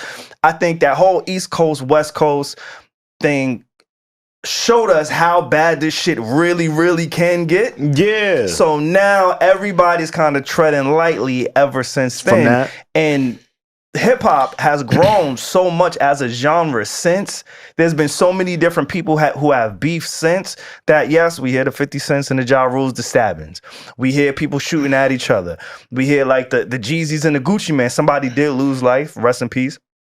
But overall, I think that kind of level set things and put some type of guardrails where Drake and Kendrick, they're not trying to literally kill each other. Nah. Because and even in this is manufactured in the way that it is, in my opinion, is because we've seen a Biggie and a Tupac die. That's just my opinion. I see where you're coming from, and as my friend that's an extremist, I would expect nothing less from you. Okay. I appreciate you. After hearing him, I think I understand. Now you're basically saying now we have something to weigh the Drake and Kendrick beef against. To an extent. We see all of it. See, that's not what I'm talking about. My shit is based in, get at a nigga for giving you a whack verse. Like, I know it's some of y'all rappers that be mad when the nice rapper, you finally get the nice rapper to agree to a verse and he give you some bullshit. Like, that's the type of shit I want. You know, where it's like, it's an actual issue between two people. But again, we're going to keep it at lyrics. We're going to keep it at bars. Because we know how crazy shit could get in rap. We've seen it in the past. I'm just saying on minor levels. Oh, he hit one of your joints? Rap about it. I mean, no. He rap better than you on a song? Get into it. I need a point of reference on the plot. I need that. I need that for my beats, because if not, it's going to fall flat. They gave you a plot. I don't think you're accepting it, though. What's the plot? Do you know the plot? Joey Badass dissed the West Coast after Kendrick Lamar did all that he did last year. And who replied to him? All the three niggas. The nigga he was standing next to. All the three. You right. The nigga who had it tatted on his forearm. You right. All the three niggas. And guess what? Like, you see what I'm saying? Like, you better spice this shit up, man, if you want my engagement. I'm just mad at what was mad funny is he said, we've seen things not last almost a year and then a week. I don't see this lasting past 48 hours. 48 hours. That's a low bar. In and out. I hate to agree. That's my only. I hate to agree. That's my only. But I get what you're saying. Yeah, I get what you're saying. Good talk. Keep rapping, y'all. Keep rapping. Nah, for sure. Do we finally let's talk about the real beef. What's going on, Need to Know Pod family? We are partnering back again with the good folks over at Underdog Fantasy. What is Underdog Fantasy, you ask? It is only the very best daily sports fantasy app. Exactly. Now, we need you to sign up using code NEED2KNOW, all right? And make just your first deposit and get up to $1,000 in bonus credit. Come on, man. As y'all all know, NBA playoff season is here. I have been locked in, picking my favorite players for highers and some of my least favorite maybe for lowers. But highers, lowers, that's the only way to go on here, all right? The more selections you make, the more chances you have to earn more money. It is that simple. Real simple. All right? The more selects, the more picks. Please, you can win up to 325 times your money. Make sure y'all go get that. Download the Underdog Fantasy app. Again, Need to Know is the code. Like you said, don't wait. Download it now. Yeah. Billionaire shit. Allegedly. I don't know who got what. Yes, Let's talk about it, Alex. The Diddy case has commenced, as all of you may know. At the time of this recording, we're only at about 2 days of what has been occurring inside the courthouse on the trial. Since then, they've selected a jury. Certain witnesses have also taken the stand. Certain sex workers, and of course, Cassie Ventura, who you guys know as Cassie. And man, fellas, a lot to get to. We've been waiting on this trial for a while, right? Yeah. A long time now. A very, very long time. Very long time. It was so good. I was at work posted with it, man. Yeah, I was locked in since day one. Since day one of the trial. Yeah. Is it Lauren LaRosa? Lauren LaRosa. Lauren LaRosa. Yep. Shout out to Lauren LaRosa. She's been keeping everybody tapped in. And abreast. Also, in the same breath, I know they got some issues, some tension, some friction right now. Shout out to academics. Yeah. I think both of them are really doing a great job of the journalism and hip hop as far as just keeping everybody abreast, being able to kind of pull from the bigger picture. Most of us got 9 to 5, so we can't really keep up with it in that way. Yeah. And the two of them do a really good job of feeding us the information that we may miss, the information we may not know. So I do want to start there with shout out to them reporting on this, feeling like, well, I know Lauren, she's actually in the courtroom based on her reporting on the Breakfast Club. So shout out to her for actually being on ground zero. And I'm familiar with Act's work. He's been doing a lot of research. So shout out to him for also kind of spoon feeding us all the information, despite them not really being on the same page, which is another story in itself. Yes. And I think you're going to say the same thing. Go ahead. Yeah, I just want to shout out the Twitter page. At Inner City Press. There you go, at Inner City Press. We're aligned. Doing a great job. Yeah. And an amazing job because these types of trials aren't televised. For sure. All federal trials are. All we get to see we get to see and hear are sketches and just accounts of people who are actually inside the courthouse. Yeah. So to have this guy at Inner City Press kind of just outline line for line what's being said as certain people take the stand, it's great. We actually can see what's going on and keep up with it, man. Yeah. Fam. Let's get into the bullshit, man. Trigger warning to whoever this may affect. Yeah. I definitely want to start there. There are some things here that definitely threw me for a loop. The first thing. Yeah. Let's start with my first thing. Sure. Which that immediately caught my attention. Diddy showed Cassie how to suck dick. Yo. Because she was 20 now, I think, when they met initially. I'm saying that because that it sets the table for all of this. Yeah. He met her at the younger when she was very young. And now I know I say that for like the engagement, right? SEO, hey, I said she sucked dick, right? Go tune in, whatever.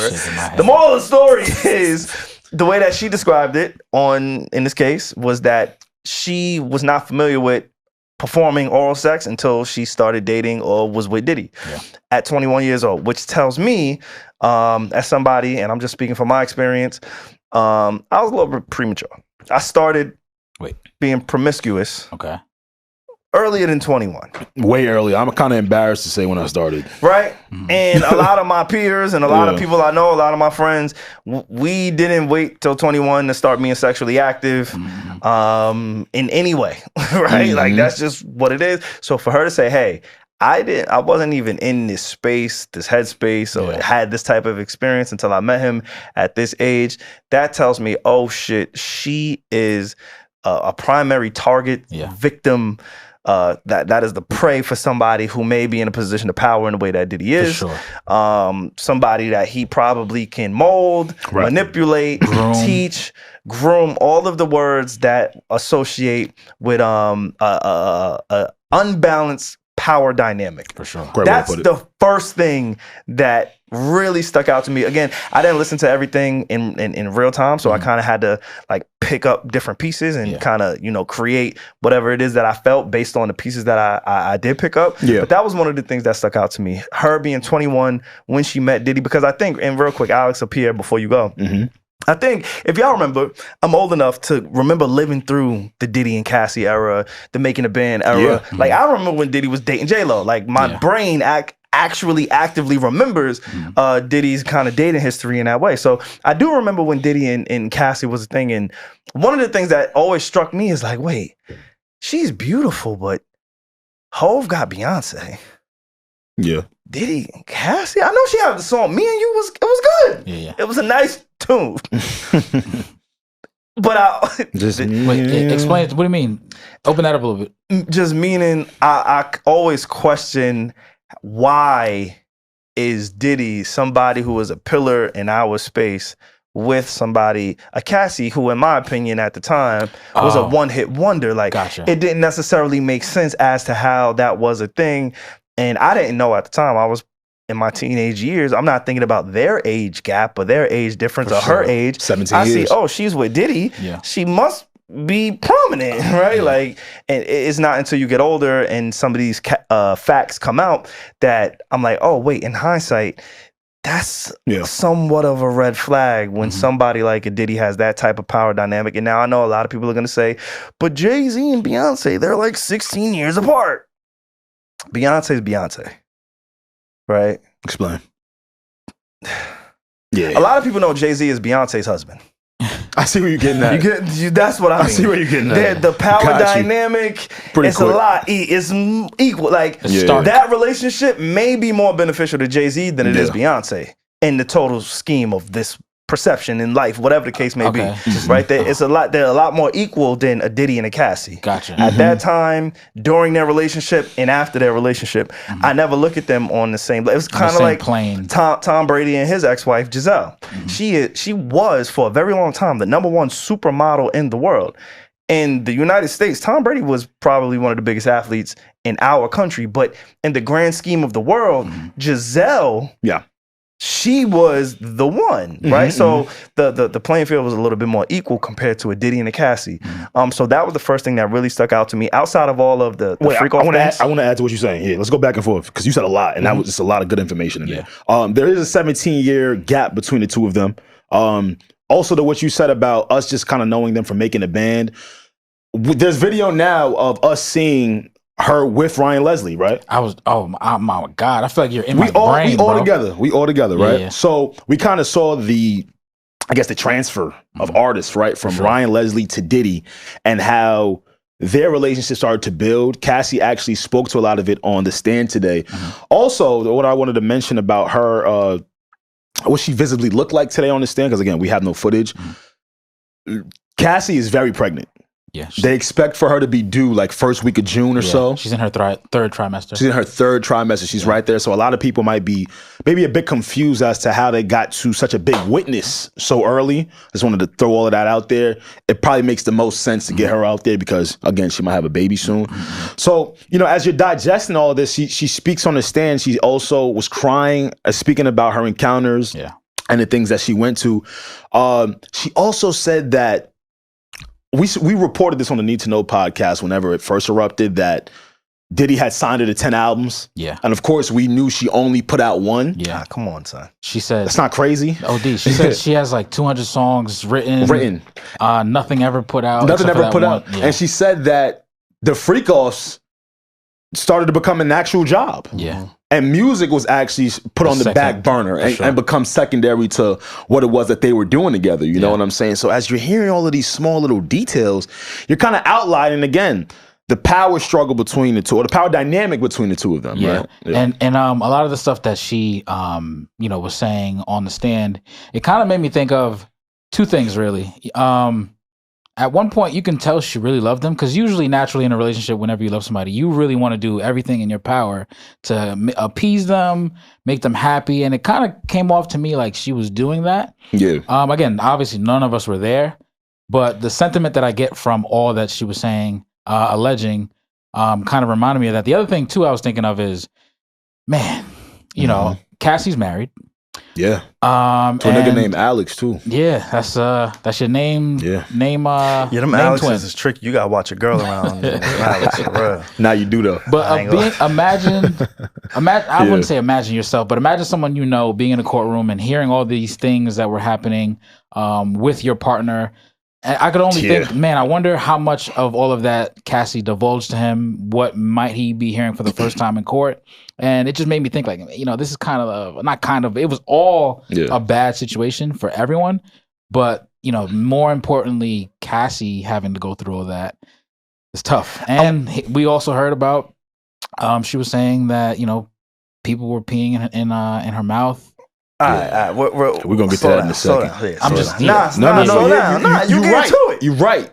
We're going to get in a second. I want to shout out Alex's real quick. Okay. Huh? I want to shout out all my guys named Alex's. Yeah, salute us. Coming off of peeing off the mouth. I want to act like that because before you said that, I was gonna get into the Alex's. Gotcha. Okay. Yep. I want to shout out to all my Alex's real quick. What up? Because Alex told us many, many moons ago, I don't want to be a freak no more. Come on! Didn't I say it, SaVon? I shouted you out. I know. I'm talking to them. Okay. Didn't I say it? Alex said, I am afraid to be freaky. I don't want to be a freak no more. I don't want to be a freak no more. I didn't know where he was going with that. Yeah. So I was like, all right. I'm freaky man still. Fuck it. Like I'm not gonna deny my freak. Come on, man. I just didn't know that there was this level of freaky happening in the world. It's scary. It's wild. Alex, I want to salute you, my brother, for having a vision, for having a foresight for my brothers. Knowing like, yo, there's such thing as too freaky. And it's okay to not be a freak. Yeah. Okay? It's okay to just do things the way you see fit. And I know we mention this every now and then, like not to kink shame, but at what point is kink shaming like, all right, you're ODing? That is leading me to my next point. With the nipples? Oh, we're gonna get there. That's after. That only happens when he plays basketball. Oh, he talking about my nipples. Wait, what happened with your nipples? I thought you were talking about Alex's nipples get aroused when he plays basketball. I get a small. What the fuck? I get a small tingle. Wait, I do. I do. Nigga, what? We played 3-on-3. Did I tell you it was tingling? Why you ain't tell me your shits do that when you hoop? Because why would I tell you? Because I need to know when I'm in the trying to. You should have just been like, nigga, a lot of physical contact. You should have been like, hey, hooping. Hey, SaVon, my nipples are aroused right now. Get over yourself. It wasn't because of you. I'm on the court. I don't want to be on the court when hard nipples is around. Get over yourself. My shit just do that on the natty. Do your friends know that? Because you was hooping last week. They know now. 9 games. Hey, them niggas know now. Yeah, what? But no, the next one I was actually getting to was Cassie took the stand and she got pretty descriptive about the freak-offs. Yeah. She actually called them freak-offs as well. Mm-hmm. King Knights, I think. King Knights. The name? Yeah. Who that? I don't. That's what they. Oh, that's the name. That's the term. I heard her say freak-offs though, but you're right. They did mention that. Mm-hmm. King Knights. King Knights, yeah. And it kind of leads a lens into their room, right? This whole time we were trying to assume what is a freak-off, what does it entail of? Is it multiple celebrities? Is it multiple people? Of course, we knew sex workers were involved. But oh my God, something that seems to be a reoccurring theme in each scenario in the freak-offs is Diddy's in the corner the whole time. Yeah. Diddy is getting his shit off as a voyeur. That's voyeurism, right? I think so. I think that's cuck. Yeah, that's on the list too. It is voyeur, right? That's a French term and it means to see. There you go. He's seeing it and he's pleasuring himself in the corner. And because for years there was like a little rumor about, maybe Puff going both ways. Because why him and Fab didn't party? Fab knew. Cause why we ain't really party though? Cause baby, you make me better. Nah, cause we party before. Like we party before. Then you gotta breathe. Fab looked him dead in the face and said, "Nah, Puff, we party, bro. Like we had a good time. We had this Ciroc. When we was like." And Diddy said, "But Playboy, I'm trying to party.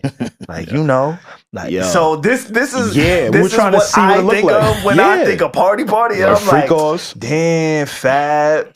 And I think he knew. My nigga John knew. He knew. And again, this is just what's coming to mind now as you guys are speaking. I think it was either Cassie or the dancer, quote unquote, the sex worker. Yeah, escort. That also said gigolo. You know what I'm saying? That also, all the terms SaVon is saying. That also said she would be forced to have the sex off or the freak offs. The sex off on her period. Yeah, on the menstrual cycle, right? Yeah. That was. I didn't read that one. That was. Oh, you ain't see that one? I really did. Yeah, there was a lot. I saw a lot. I heard a lot. Yeah. And the male escort, he was giving it up. And based on what I did hear and did read, they were trying to paint the picture of that Cassie and this escort actually had more than just an exchange of services. Exactly. Which was just an exchange of peen. Yeah. More than peen. Right? This was now we developing emotions and confining in each and and relations and like, oh, I care about her. It was to a point where the escort claimed his shit couldn't get hard. Like, because Diddy was around. Now, I understand if a man is in the corner. That's not what he said. What he said? He said his shit was able to get rocky when Diddy was around. However, when he saw Diddy become violent with Cassie, that's when his shit went gummy. Yeah. So after he saw those occurrences, that's when he was like, you know what? I can't do this. He even says that at the time he wasn't really even doing it for money. Yeah. Says he was paid one time, went to Times Square and like 7-8 racks. Just blew it all. Handed it out. Giving out hundreds. Just gave it out. Yeah. Just gave it out. But I think he was also inebriated at that time. He was. But he also said he was just so excited at the time to be around some people. Really? Yeah, that's what he said. Real talk. He's just happy to be around us. Giving out. He was getting paid to have sex. Yeah. And one time would receive the payment. Yeah. Take the payment and give it out. If he nutted. If he didn't nut, he wouldn't get paid. Diddy made sure that he nutted in her. Yeah, that's another. That's what he said. It's true. So he too needs to learn how to pull out. Call back. Diddy didn't want him to pull out. No, it's the opposite. It's the opposite, bro. He had to lie to Puff that he came. Yeah, he faked. Yeah, the male sex worker faked. Yeah, an orgasm. So he could. But Puff ain't like that. Puff was like, "Are you sure, Daddy?" Then he started asking Cassie, like, "You sure he did that in you?" Like, Puff made it a thing, to make sure that the deed was done, which was very descriptive and a detailed out in court. And it makes me think, dang, did Diddy ever really love Cassie? Because as a normal functioning human being, right, man, how do you get off? She spoke to that. You know what I mean? Like, how do you get off seeing the person that you quote unquote love be in that type of position with somebody else? She spoke to that. I don't think somebody like Diddy knows what love is, quote unquote. But that's a deeper conversation. He called himself love. That's for a conversation for another day, though. But she spoke to that, and she said she felt like an object. Yeah. After realizing that, but I guess it's just one album. She started to kind of realize the contents of the relationship and what it was. They also asked her on the stand if she had other people that she dated and if he had other people that he dated. She said yes. And that's kind of what I wanted to get to, SaVon. You mentioned it a little bit. I wanted to get to, from what I'm hearing, what Diddy's defense team, what they're trying to do and how they're trying to combat this. Some of the main points I'm seeing is that it kind of feels like they're trying to make this more of a domestic case. For sure. Rather a domestic abuse case rather than a RICO, than a sex trafficking case. However, like I said, it's early. It's very early into the trial. Like I said, we on day 2 at the time of this recording. I don't know what else the state of New York plans to do. And to piggyback off of that, right. In these proceedings, they also name a Jane Doe. Well, they don't name it, but they don't name who the Jane Doe is, but they just keep saying Cassie and the Jane Doe. A lot of people were speculating that it was Young Miami. Some people were saying that it's not. Some other people are also saying that it's what's the girl that did the Tasha K interview? Forget her name, but she was one of Diddy's Gina Hugh or something like that. Yeah. So as of right now, no one really knows at all. Just a bunch of speculations behind who Jane Doe is. But there's also a second person that that the state of New York basically that the government has that they're also getting information from. Facts. Cool. That is also sorry. I found this kind of interesting. Yeah. That Diddy's team or his team's approach, they leaned into the abuse. Yeah. Right? I think we all saw the video, and it kind of makes me question, as somebody who's not, on the jury. I'm not in there. I don't know. But my public perception is, so you're willing to lean into abusing somebody. Like, you're willing to die on the sword you're willing to kill your public perception because whatever you was doing was so heinous that it's like, you know what? Yeah, I used to do all the things that y'all probably heard in an abuse standpoint. The video that y'all saw, it happened, right? Like, at first it was AI, it was doctored, it's not the truth, it's not the full video. But then it came out, or now today, the day of the trial, it's like, oh no, I did that shit. We did that shit. I own up to all that shit. But is what's interesting to me, because it's like, it's somebody who's fighting for not only their life and a sense of what they're facing behind like prison, but also in a sense of the public perception, because Diddy was synonymous with image and status and being in places and rooms, like that was his thing. So for him to give that up off rip, like day 1, day 2 of, oh yeah, I did that, but I have to fight for this part of it, tells me like, all right, there's a lot to be seen and uncovered. Yeah. And a lot of the things that I heard, I don't necessarily want to believe, right? Many months ago, they talked about a pop star who was abused. I think we mentioned it a little bit last week. We heard speculation around Usher when he was younger, coming up on the Diddy. We've heard all of the stories. We saw Q from Day 26 cry when he was sitting down with Vlad. Yeah. We have no idea what he may have went through, like the Ja Rule story when him and Ja came out butt naked, apparently, according to Gene Deal, right? Like, there's so many different stories and a lot of promiscuous activity where it's like, all right, if you was willing to give that, because sometimes you got to give and take, right? Like when you're negotiating certain things and when you're trying to make a certain point, it's like, you know what? I could see, or I'm willing to give you this information to maybe protect something a little deeper than what it is. Yeah. So I thought that was kind of interesting too, because I've never seen a man or a person stand on abuse. They had to. He stood on. They had to. Yeah, I did that shit, but. Which is crazy, day 2, because it's like, what is the but? They had to, because everybody saw the video. Yeah, and before the video came out, remember he was saying that this is just a cash grab, a money grab, and completely denied that anything of the sort ever happened. Yeah.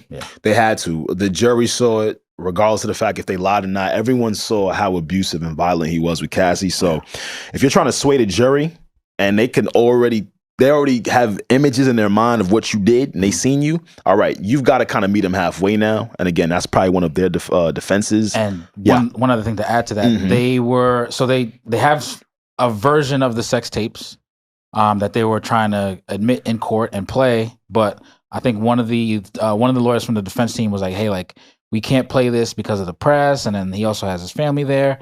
So they had suggested, I think the judge, if I'm not wrong, suggested that I just blanked. Jury? That the jury wear headphones, kind of just to make sure that part of the tape isn't really just out there. And I think also they had a different type of a different chamber for the press to watch the whole freak off thing. Freak off and shit. Yeah. Oh, so the video is out, like, they're definitely gonna play it. Yeah, they're playing in court. It. They already agreed to playing it in court. Absolutely. So they're gonna see it. So might as well say it on the opening statement, right? Like, hey, I'll be honest, y'all. I was in an abusive relationship. Drugs took the best of me. If you guys remember, he was trying to deem himself mentally incapacitated. Rehab, right. Only because, again, he's saying that he was in a different mind state. He was depressed. He was on different types of drugs that were doing various things to his mind. Again, all things that you would have to do as a defense. You guys know Brian Steele has joined Diddy's defense team. And he is also, if you guys don't know who Brian Steele is, that's the guy who helped Young Thug get out. And he's already kind of helping Diddy already. When I get into what Diddy's defense is, right? I think the first thing I said was, right, domestic rather than a RICO. He's also trying to make the witnesses sound very untrustworthy. For sure. Right? So I think he had interviewed on the stand one of the security guards. Flores, thank you. And he just pointed out certain discrepancies, right? Certain holes in the story that didn't match up with what he originally told. Yeah, or what he had originally written down. Exactly, and I think Mr. Flores came back and kind of updated his testimony as to what happened that night. See that?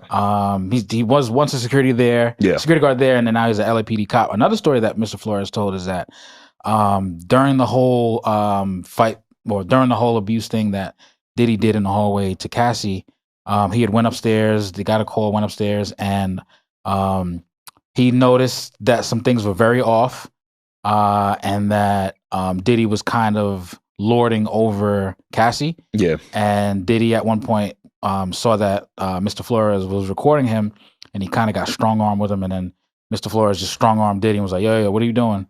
And they kind of had a little tussle. Yeah. And Diddy offered him money. He said, hey, keep this on the hush-hush. And he was like, yo, I don't want to take your money, but you got to pay for the vase. And then Brian still asks this guy, he's like, in the report, the original report, you didn't add that Cassie was physically damaged, things of that nature. You felt like it was important then and not now.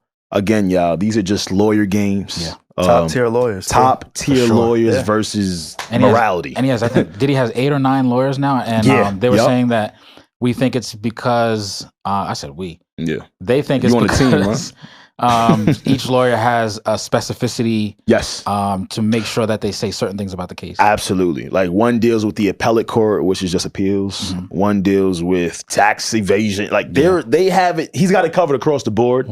This should be very interesting to see how this goes down. But I will say this before we get out of here. The Southern District of New York does not play when it comes to their conviction rate. All right, if you think I'm lying, watch Power. So I'm fucking with you. And USA de Valdez. Or you could Google this shit. You know, I know I'm joking, of course, but they do not play. So I'm really, really intrigued to see their side of things as this case goes on. I don't want to be a freak no more. I don't want to be a freak no more. Not at all. I don't want to be a freak. Because he was asking men to nut on his girl, take the nut and put it on his nipples. Nah. We ain't even talk about the 10 gallons of baby oil. Like, this. Puff, you too freaked out for that, man. I didn't catch that part. Wait. Oh, you ain't hear that one? Not yet. Oh, man. To put the nut on Puff's nipples? Yes. He would ask. After it was on her body. He would instruct the escort or the participant to come in a certain area. After he would ejaculate, he would want Cassie, this is based on what she said, to take the guy's nut and put it on his nipple. I don't want to be a freak. And I was holding out as long as I could. Alex been saying he ain't a freak for like 2 years. I'm like, you on your own. I'm still, you know what I mean? But now I'm seeing there's levels, like there's things I can't even imagine. How does your brain even like think of that? I don't even know what that does. Like, all right, now let's get off. No. What? Wait. Yo, you can't be talking like that after the day we're having. And he paused. Like, stop. You gotta keep going through the sentence. Let's get off. That's not what you get off the subject. Okay. Having a very long day here. All right. We all watch superhero movies. Yeah, for sure. We've seen superhero movies. Absolutely. I'm afraid of where you're taking this. But I've seen Batman in a dark corner. Gooning? I ain't never seen him goon. This nigga Diddy would be in the corner of the presidential penthouse suite gooning to like Pam. Now I do. Y'all saw Boosie? How could you miss him? Unfortunately. Y'all seen what Boosie said? I did. Boosie, you my guy. Shut the fuck up.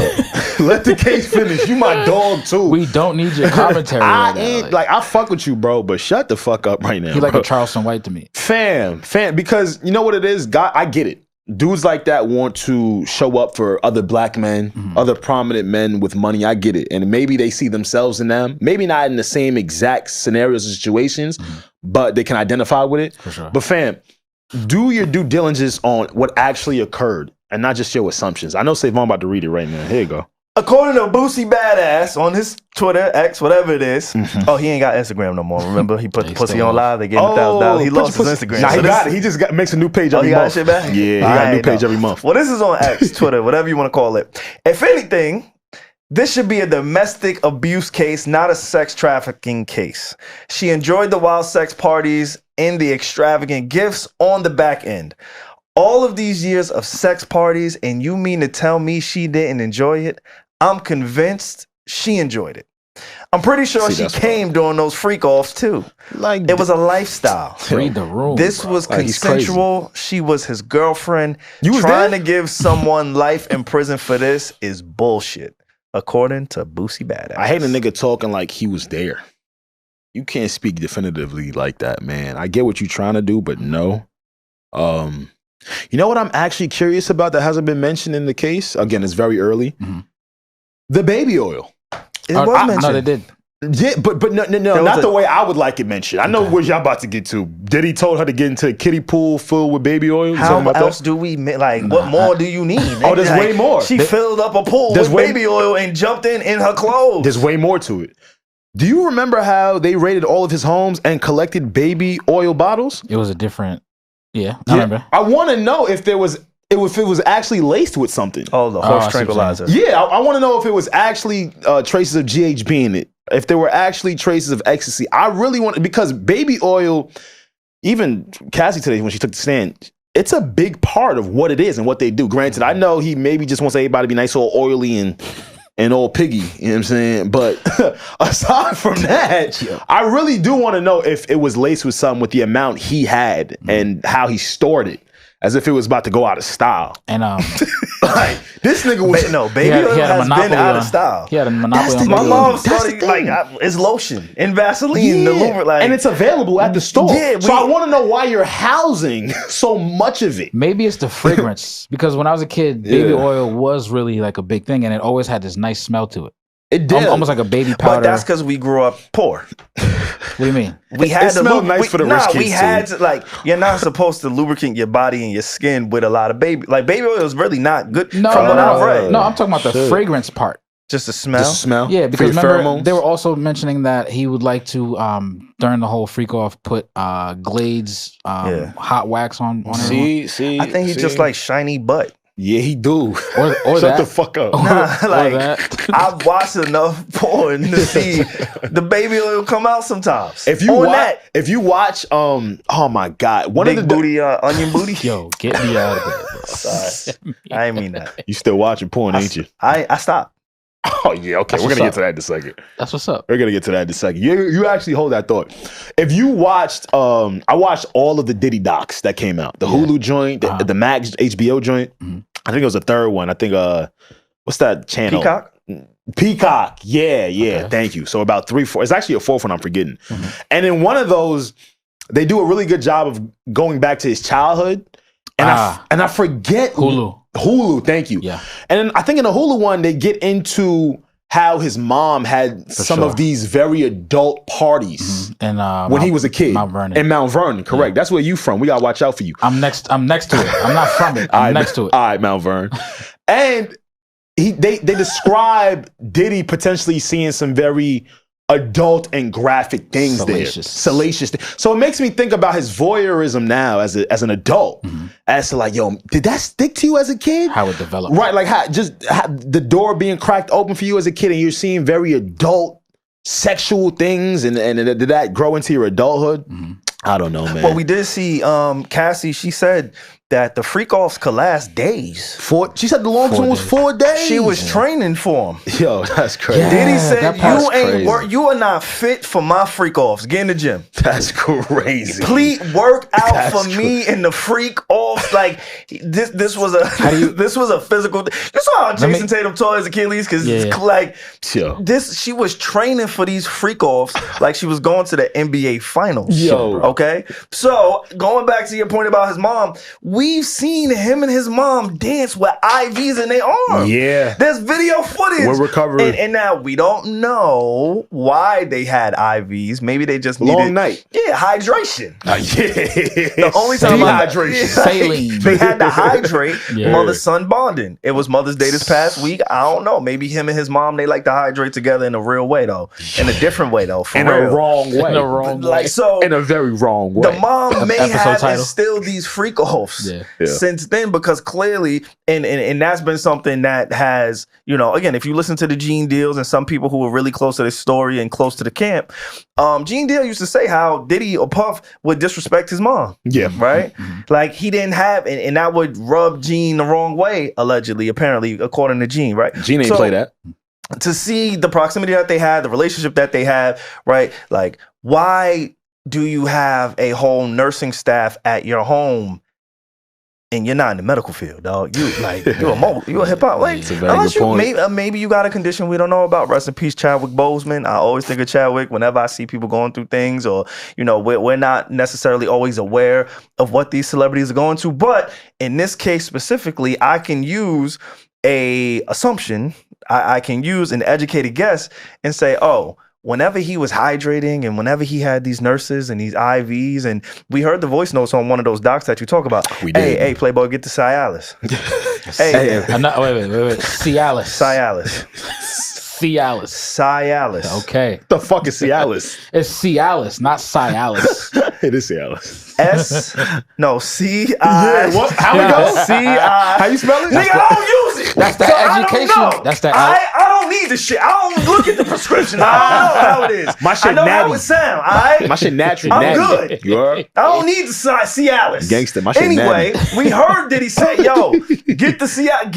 Give me the IVs. Hey, we need to clean up, Playboy. I need the baby." Like we heard him ask for these things on the regular. So for you to have a whole medical staff at your crib, you and your mom celebrating hydration, IVs hooked up to, bro. The only time, first off, I am afraid of needles personally. For sure. I do not want to get stuck in my arm. What? All right, let me not say afraid. The two niggas with the most tattoos in the room. I was just finishing his thought. Yeah, nah, your boy tatted for real in the real way though. The fuck? I'm not afraid of needles. That's a different type of needle. Either. I got one tattoo. I'm a man. I'm sorry, SaVon. Those are different type of needles. But what I'm saying, I'm not comfortable just sticking needles in my arm. Got you. Personally, like when I go to the doctors, I got to get blood work done. Like I don't really look forward to that shit. I don't. It's something that if I could avoid, I would. Yeah. Right. I don't necessarily want what. Nah, we with you. Nah, why are you afraid of needles, bro? I'm not afraid. I don't need that. You sweating, SaVon? I don't like them shits is big, bro. But still, them shits is big, bro. So you don't. So you only see the needle. You don't look at the fact that it's to help you with. It's like a spider. Okay. You got me there. Explain that. Anything with more than 4 legs. It's like a spider, bro. Like, got arachnophobia too? I don't like none of that shit. Got you. Centipedes is not the centipedes ain't my vibe. Too many legs. Centipedes, Millipedes. fucking spiders, needles, they all in the same family. Just dumb as hell. Not needed. Well, not really needed, but needed. Actually, they might need to draw blood. Yeah. Like, that's what. But so I'm just saying, like somebody willingly celebrating. Hey, I'm getting hydrated today with me and my mom. We had a long weekend. We partied so hard. I gotta get hydrated. And he was doing the 2-step with the IV, right? With the IV, like that was weird. Have you ever been hooked up to an IV? Yeah, for sure. Like you gotta walk around with the joint, with the yeah, with the joint, with the water pouch. Yeah, it's not water. It's saline. It's saline. That's water hydration. No.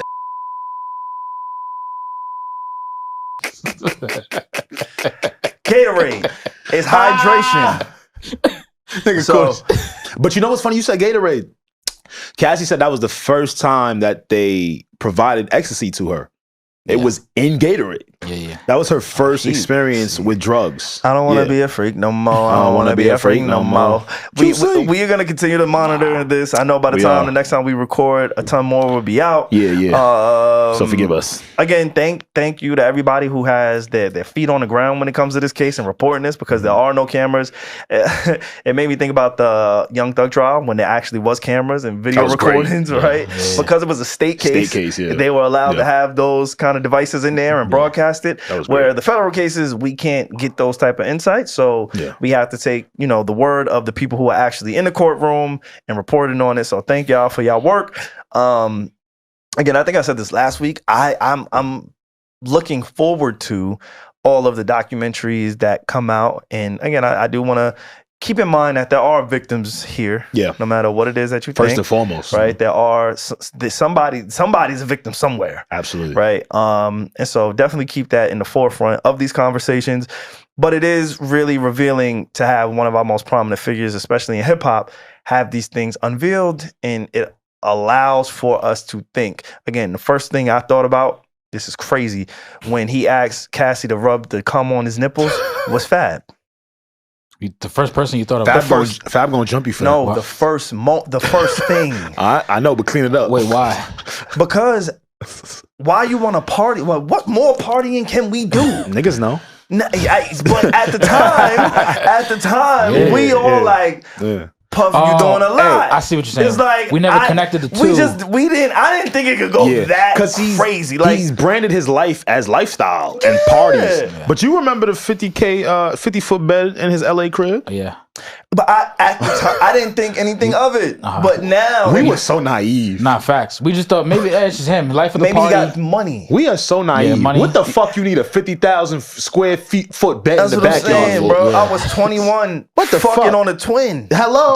So to see somebody having like that type of bed space, what the fuck? I'm just thinking this is luxury. Yeah. So we can't afford. Yeah. So like again, just going back to see the discomfort in that specific interview of somebody who we associate with being a real, like, I don't look at Fab as somebody who you can even really play with like that, but the respect that everybody had for Puffin, and we've seen it in plenty occasions. It's not just a Fab case. Making a band when they made him, Diddy made them walk to Brooklyn. All of it. That's when I knew I'm like, all right, something off here. But me personally, I thought that was just for TV, right? Like, I'm thinking this is performative, it's for TV. Nah, they really we got 30-minute episodes, so there's cuts, there's edits.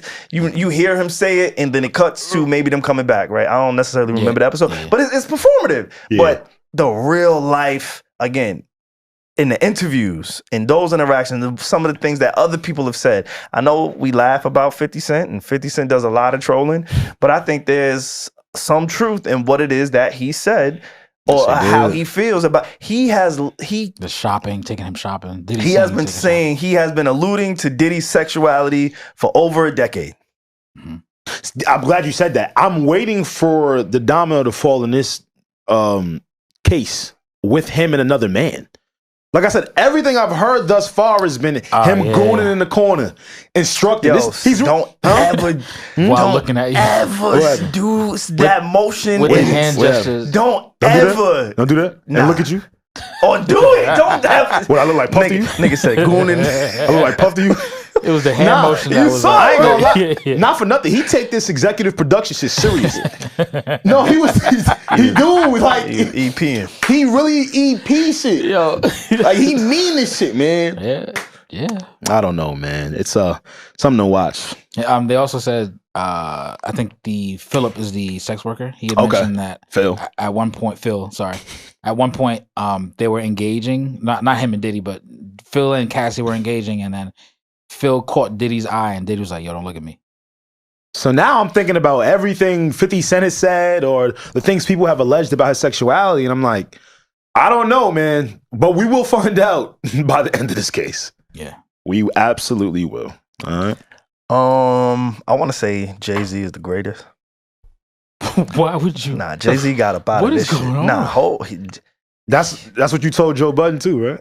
I mean, what are y'all doing? No, I'm just. When he got in the car, you had the playlist ready for him. I did. As soon as she looked at him and said, yo, Jay-Z, Hope's the greatest. Okay. And drove, right?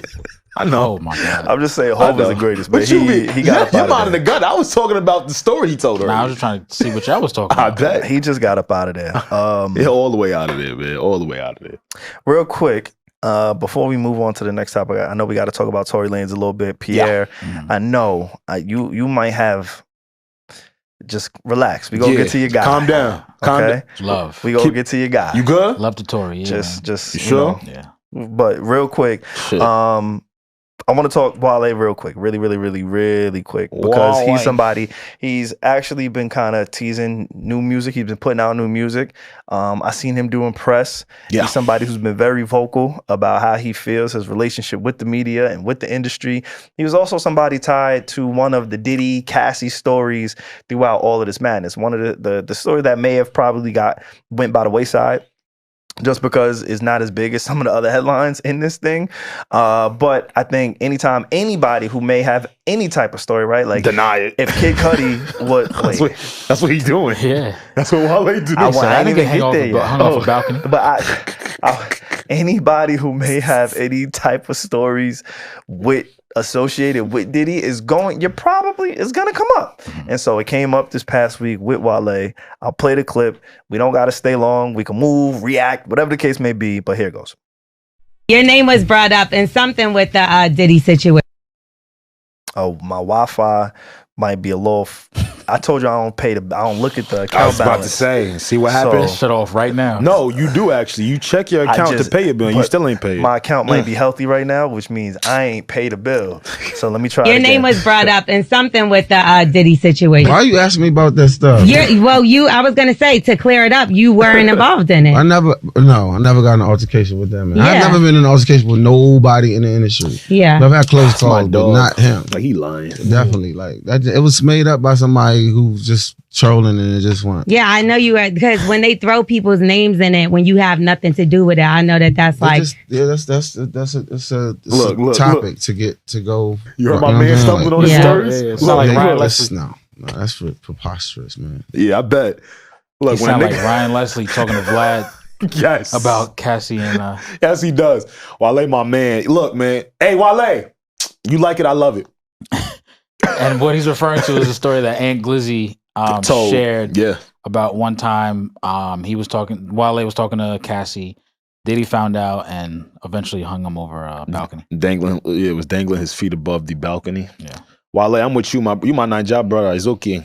You like it, I love it. Word. Allegedly. But when I hear stumbling like that towards after some alleged truth, it does make me think, man. I'm just saying. But you my dog, man. Salute, salute, salute. If he said it didn't happen, it probably didn't happen. That's the entertainment industry. We all know PR. Yes. Yo, that's my favorite thing. Stay right there. You know what I mean? I be having to tell like hood niggas I know what PR is. Explain that. It's yo. Come on. It's one of my funnest. What does that even mean? It's the most fun I've had in ages. Okay. Real talk. Because they be like, yo, nah, what's the name? Ain't say that. And then I have to kind of break down to them why this person would say that, and this person has a team, and they want to make sure he looks. It's the best thing. Hood niggas don't know what the fuck going on. Spin cycle, but I feel like you're an exception to the hood YNs, ONs. You old. I'm an ON now. I'm almost 30. Because you're in the media space. Old nigga. God damn, you are ancient. Like, damn. Nah, it don't go. I just made it it's up.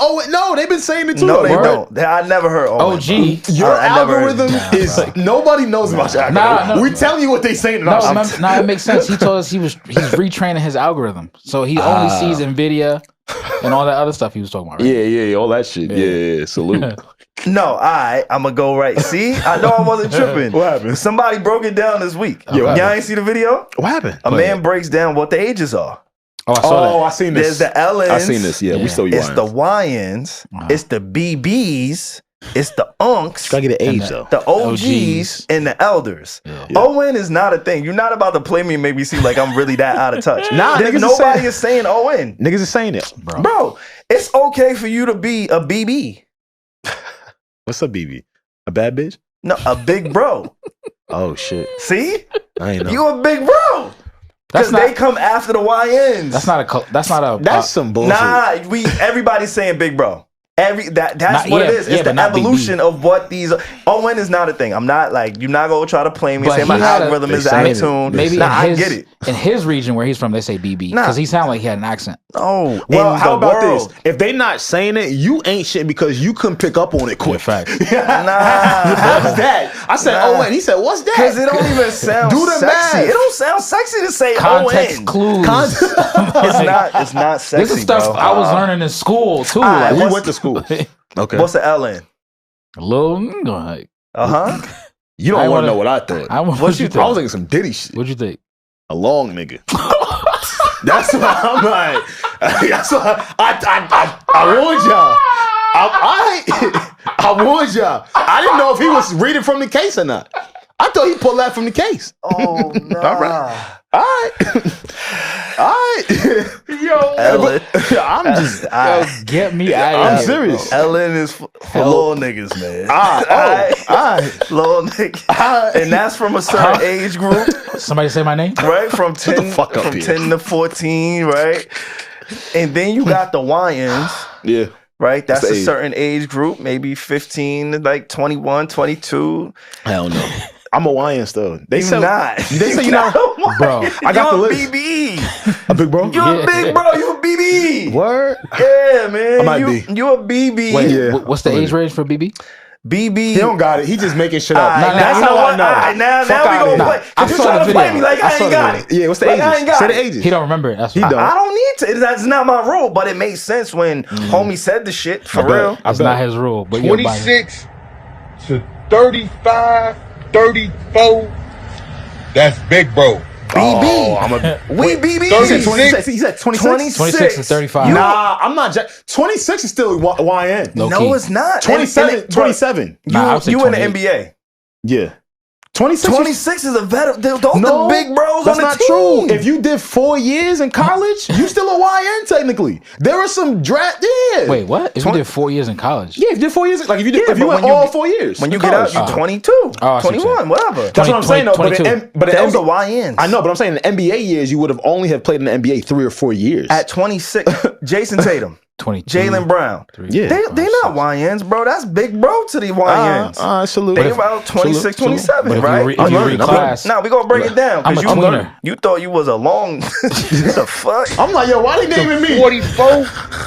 That's Unk now. 36 to 44 is Unk. He's saying 45 to 55. ON.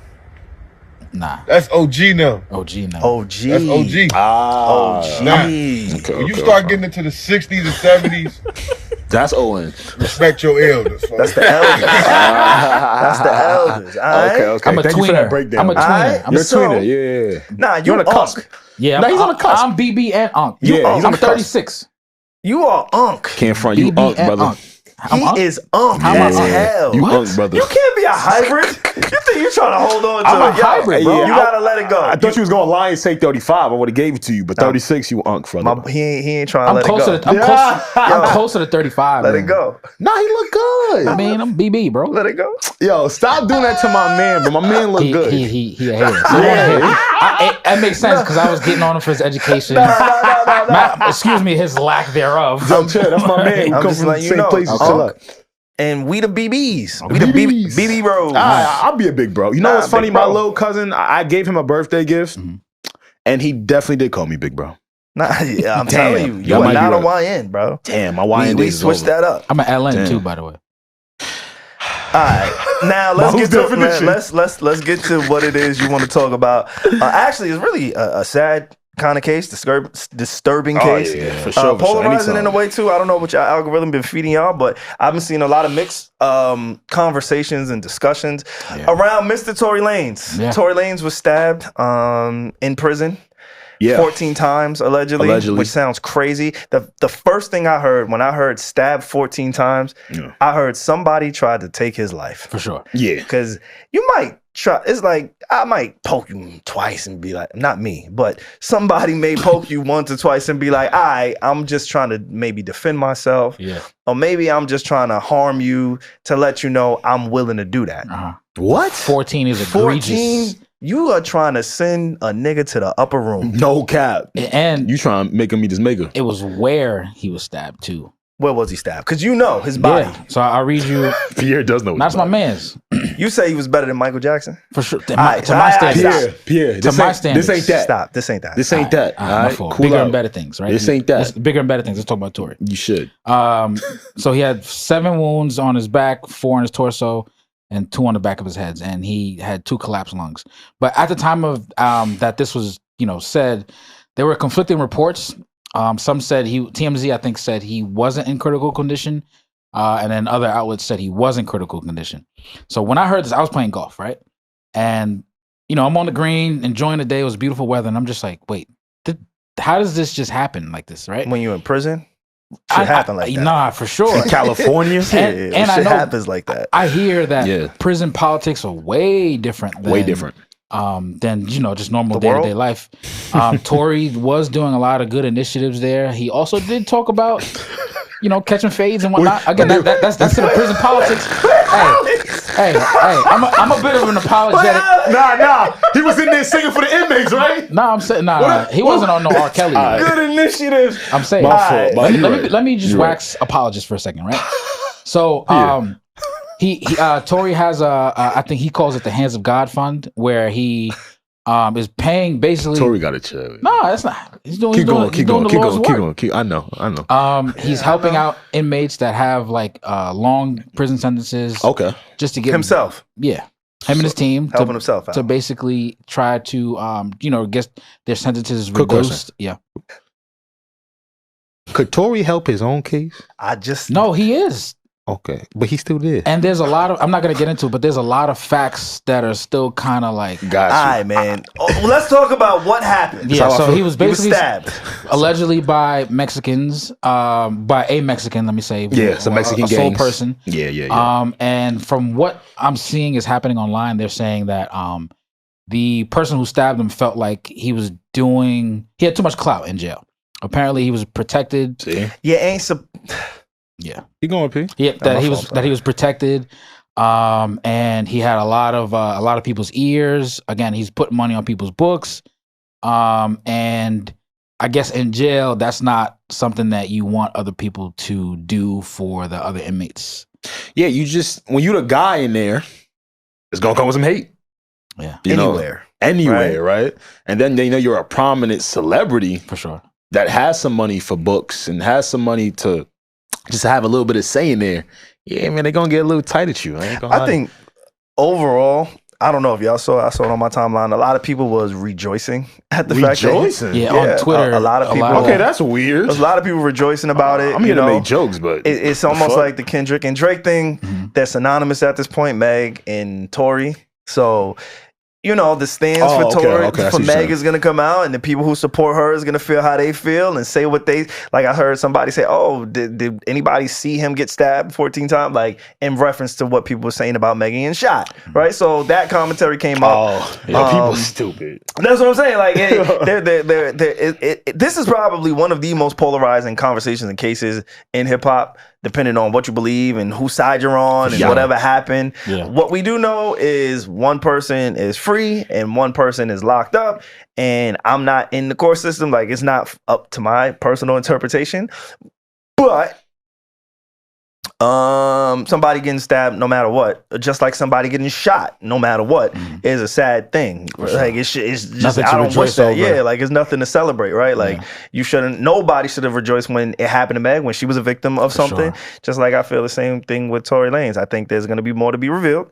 Now, if Tory was an aggressor in a situation, then that may change how some people feel about it. We don't necessarily know the details. That's tricky to me, though. What's tricky? If he was the aggressor? Because let's say, just going back to what I said about prison politics, from what I hear and what I see on docs, like it's way different. It's almost like you have to fight to stay alive, literally, like fisticuffs. You have to actively think. I'm gonna say that. Okay. Have any of us been to prison? No. Thank God. But we only speaking for what we hear. So I just wanted to start the conversation with that. Like, continue the conversation. That's with why that. I prefaced what I see on the docs. We ain't been to prison, right? I don't know nothing about that. And then LA is different than New York. Those politics, there's politics within the politics when you're in. From what I know, from what we've heard, absolutely, right? We could just tell based off the gangs and the ethnicities, right? The Mexicans versus the blacks versus the whites versus the like that's a real thing. And then when you take it into prison, I can only imagine that it gets broken down even more, kind of micro connections in that way between the gangs and people just kind of sticking with each other. It becomes very tribal, for sure, right? It becomes, I'm going to stick with my people, whatever the case may be. So I can't speak to what it's like being in prison. Yeah.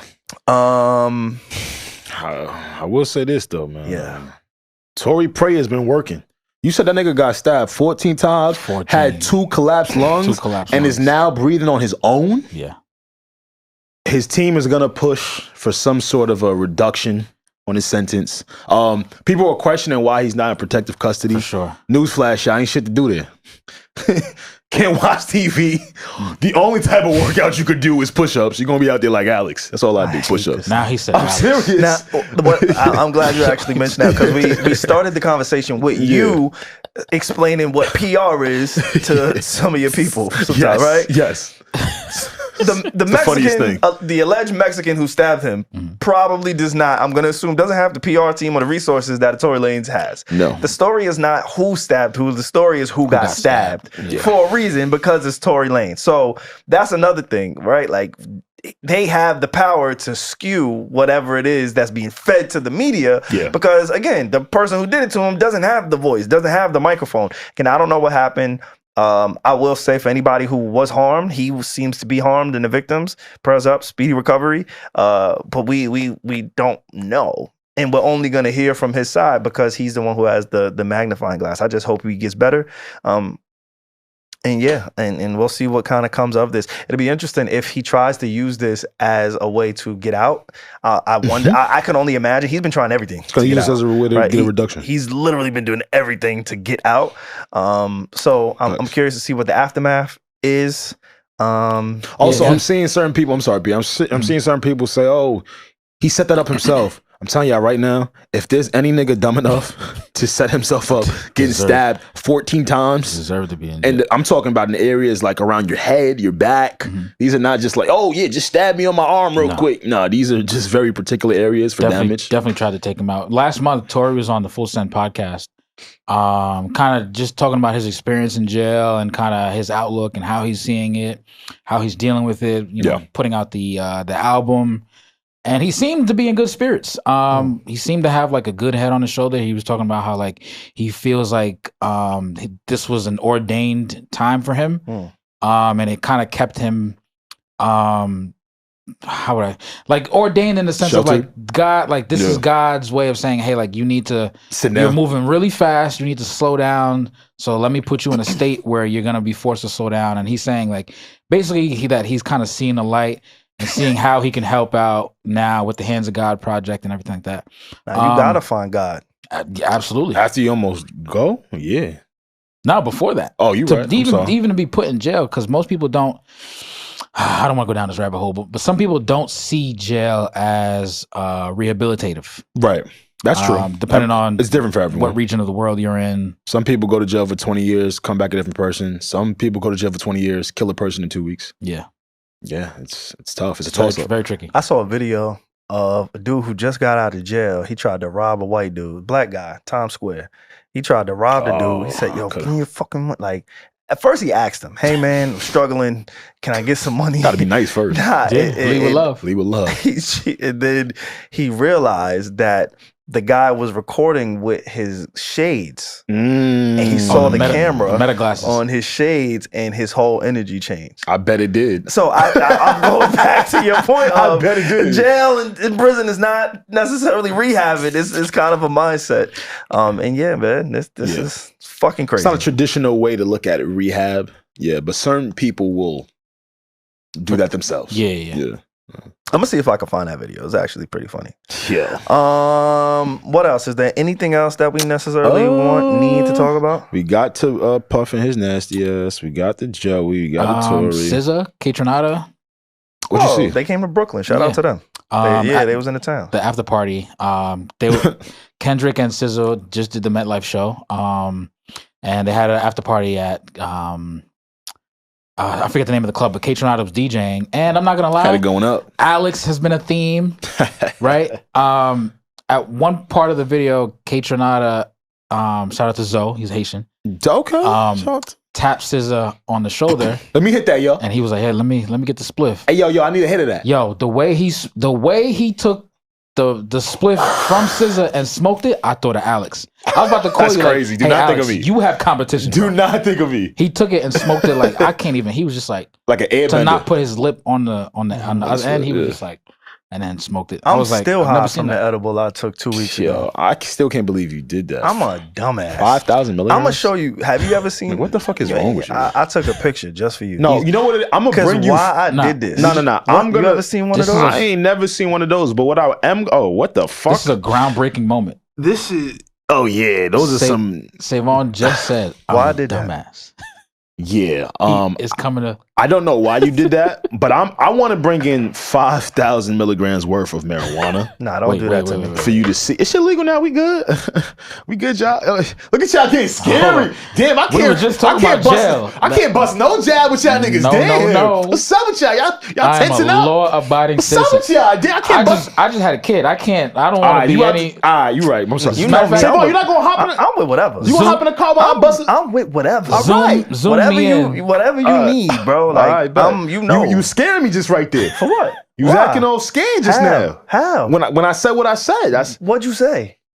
5 months ago, I would have been down. I'm scared to consume Anything outside of that, I'm with whatever. He's done. I ain't bad. He's done. As long as I don't gotta smoke nothing, cause I'm good, bro. We here to the wheels fall off, bro. Bet. You gonna put me on or whatever, I'm gonna put you on or whatever, right? Like you send me your portfolio, I'm gonna send you hymns, and we gonna get it right. Nah, you gonna be in hymns, right? No, I'm gonna invest what I got in hymns. Puff Daddy, that's what I'm gonna start calling you. What you got in him and Alex. P Diddy. Nothing. I like No. I think P Diddy might work. No. Instead of that's crazy. That's crazy. You want me to like? Nah. He not talking to me. That's crazy. No. This whole time you was Puff. All right, so P. Alex, what's your last name? I am not doxing myself. Exactly. Bro, you're a public figure. Yeah, facts. That doesn't mean they know how to spell it, find it, or recite it. So that is cool with me. You believe that? Oh, yeah. Nah, I'm not gonna lie. It's very hard to say. Yeah, that shit is not an easy task. It's just like 30 syllables. Yeah, they might say it wrong every letter of the alphabet. We are not gonna treat him like Giannis Antetokounmpo. That is correct. We are not gonna treat him like Giannis Antetokounmpo. You're right, because we know his name. But we did it before he became. We do. Nah, we ain't know. As soon as he got to the league, we knew. No, we did not, bro. Don't do that. Whenever your name could be a letter or a standalone name, that's when you know you made it. Yes. A or Alex. Yeah, nah, that's why they had to call him the Greek Freak, because we couldn't say his name. He just got so great that we was forced to say his name. I never called him that shit, man. As a Nigerian man, no, you're right. As a Nigerian man, I always looked at him like, "Oh, you the Greek god, huh? Forgot about your Nigerian roots, huh?"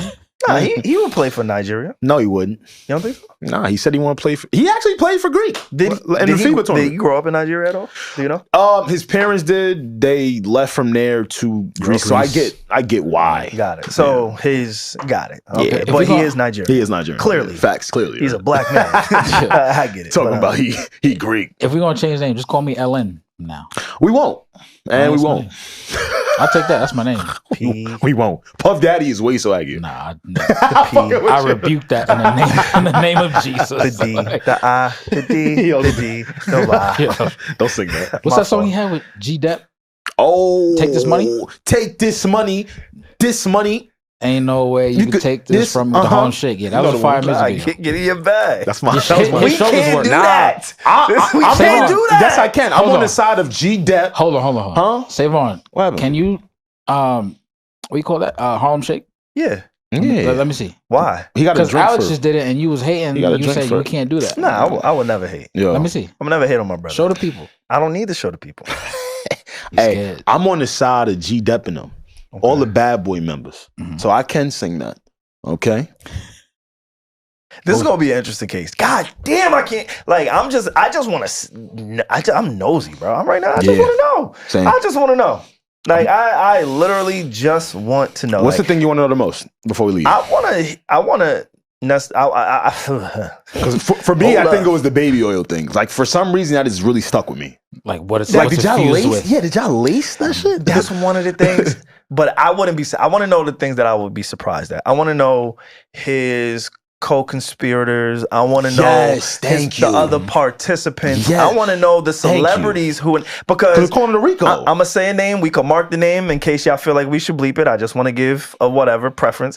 But I want to know French Montana's involved. I want to hear about that. French good.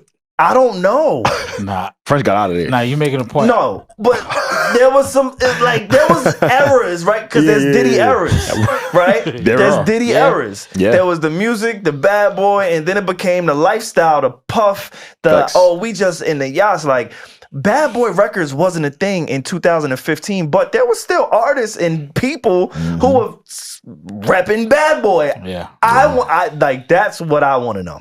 In addition to what you want to know. Okay. I want to know if, like, why was French so rocked up?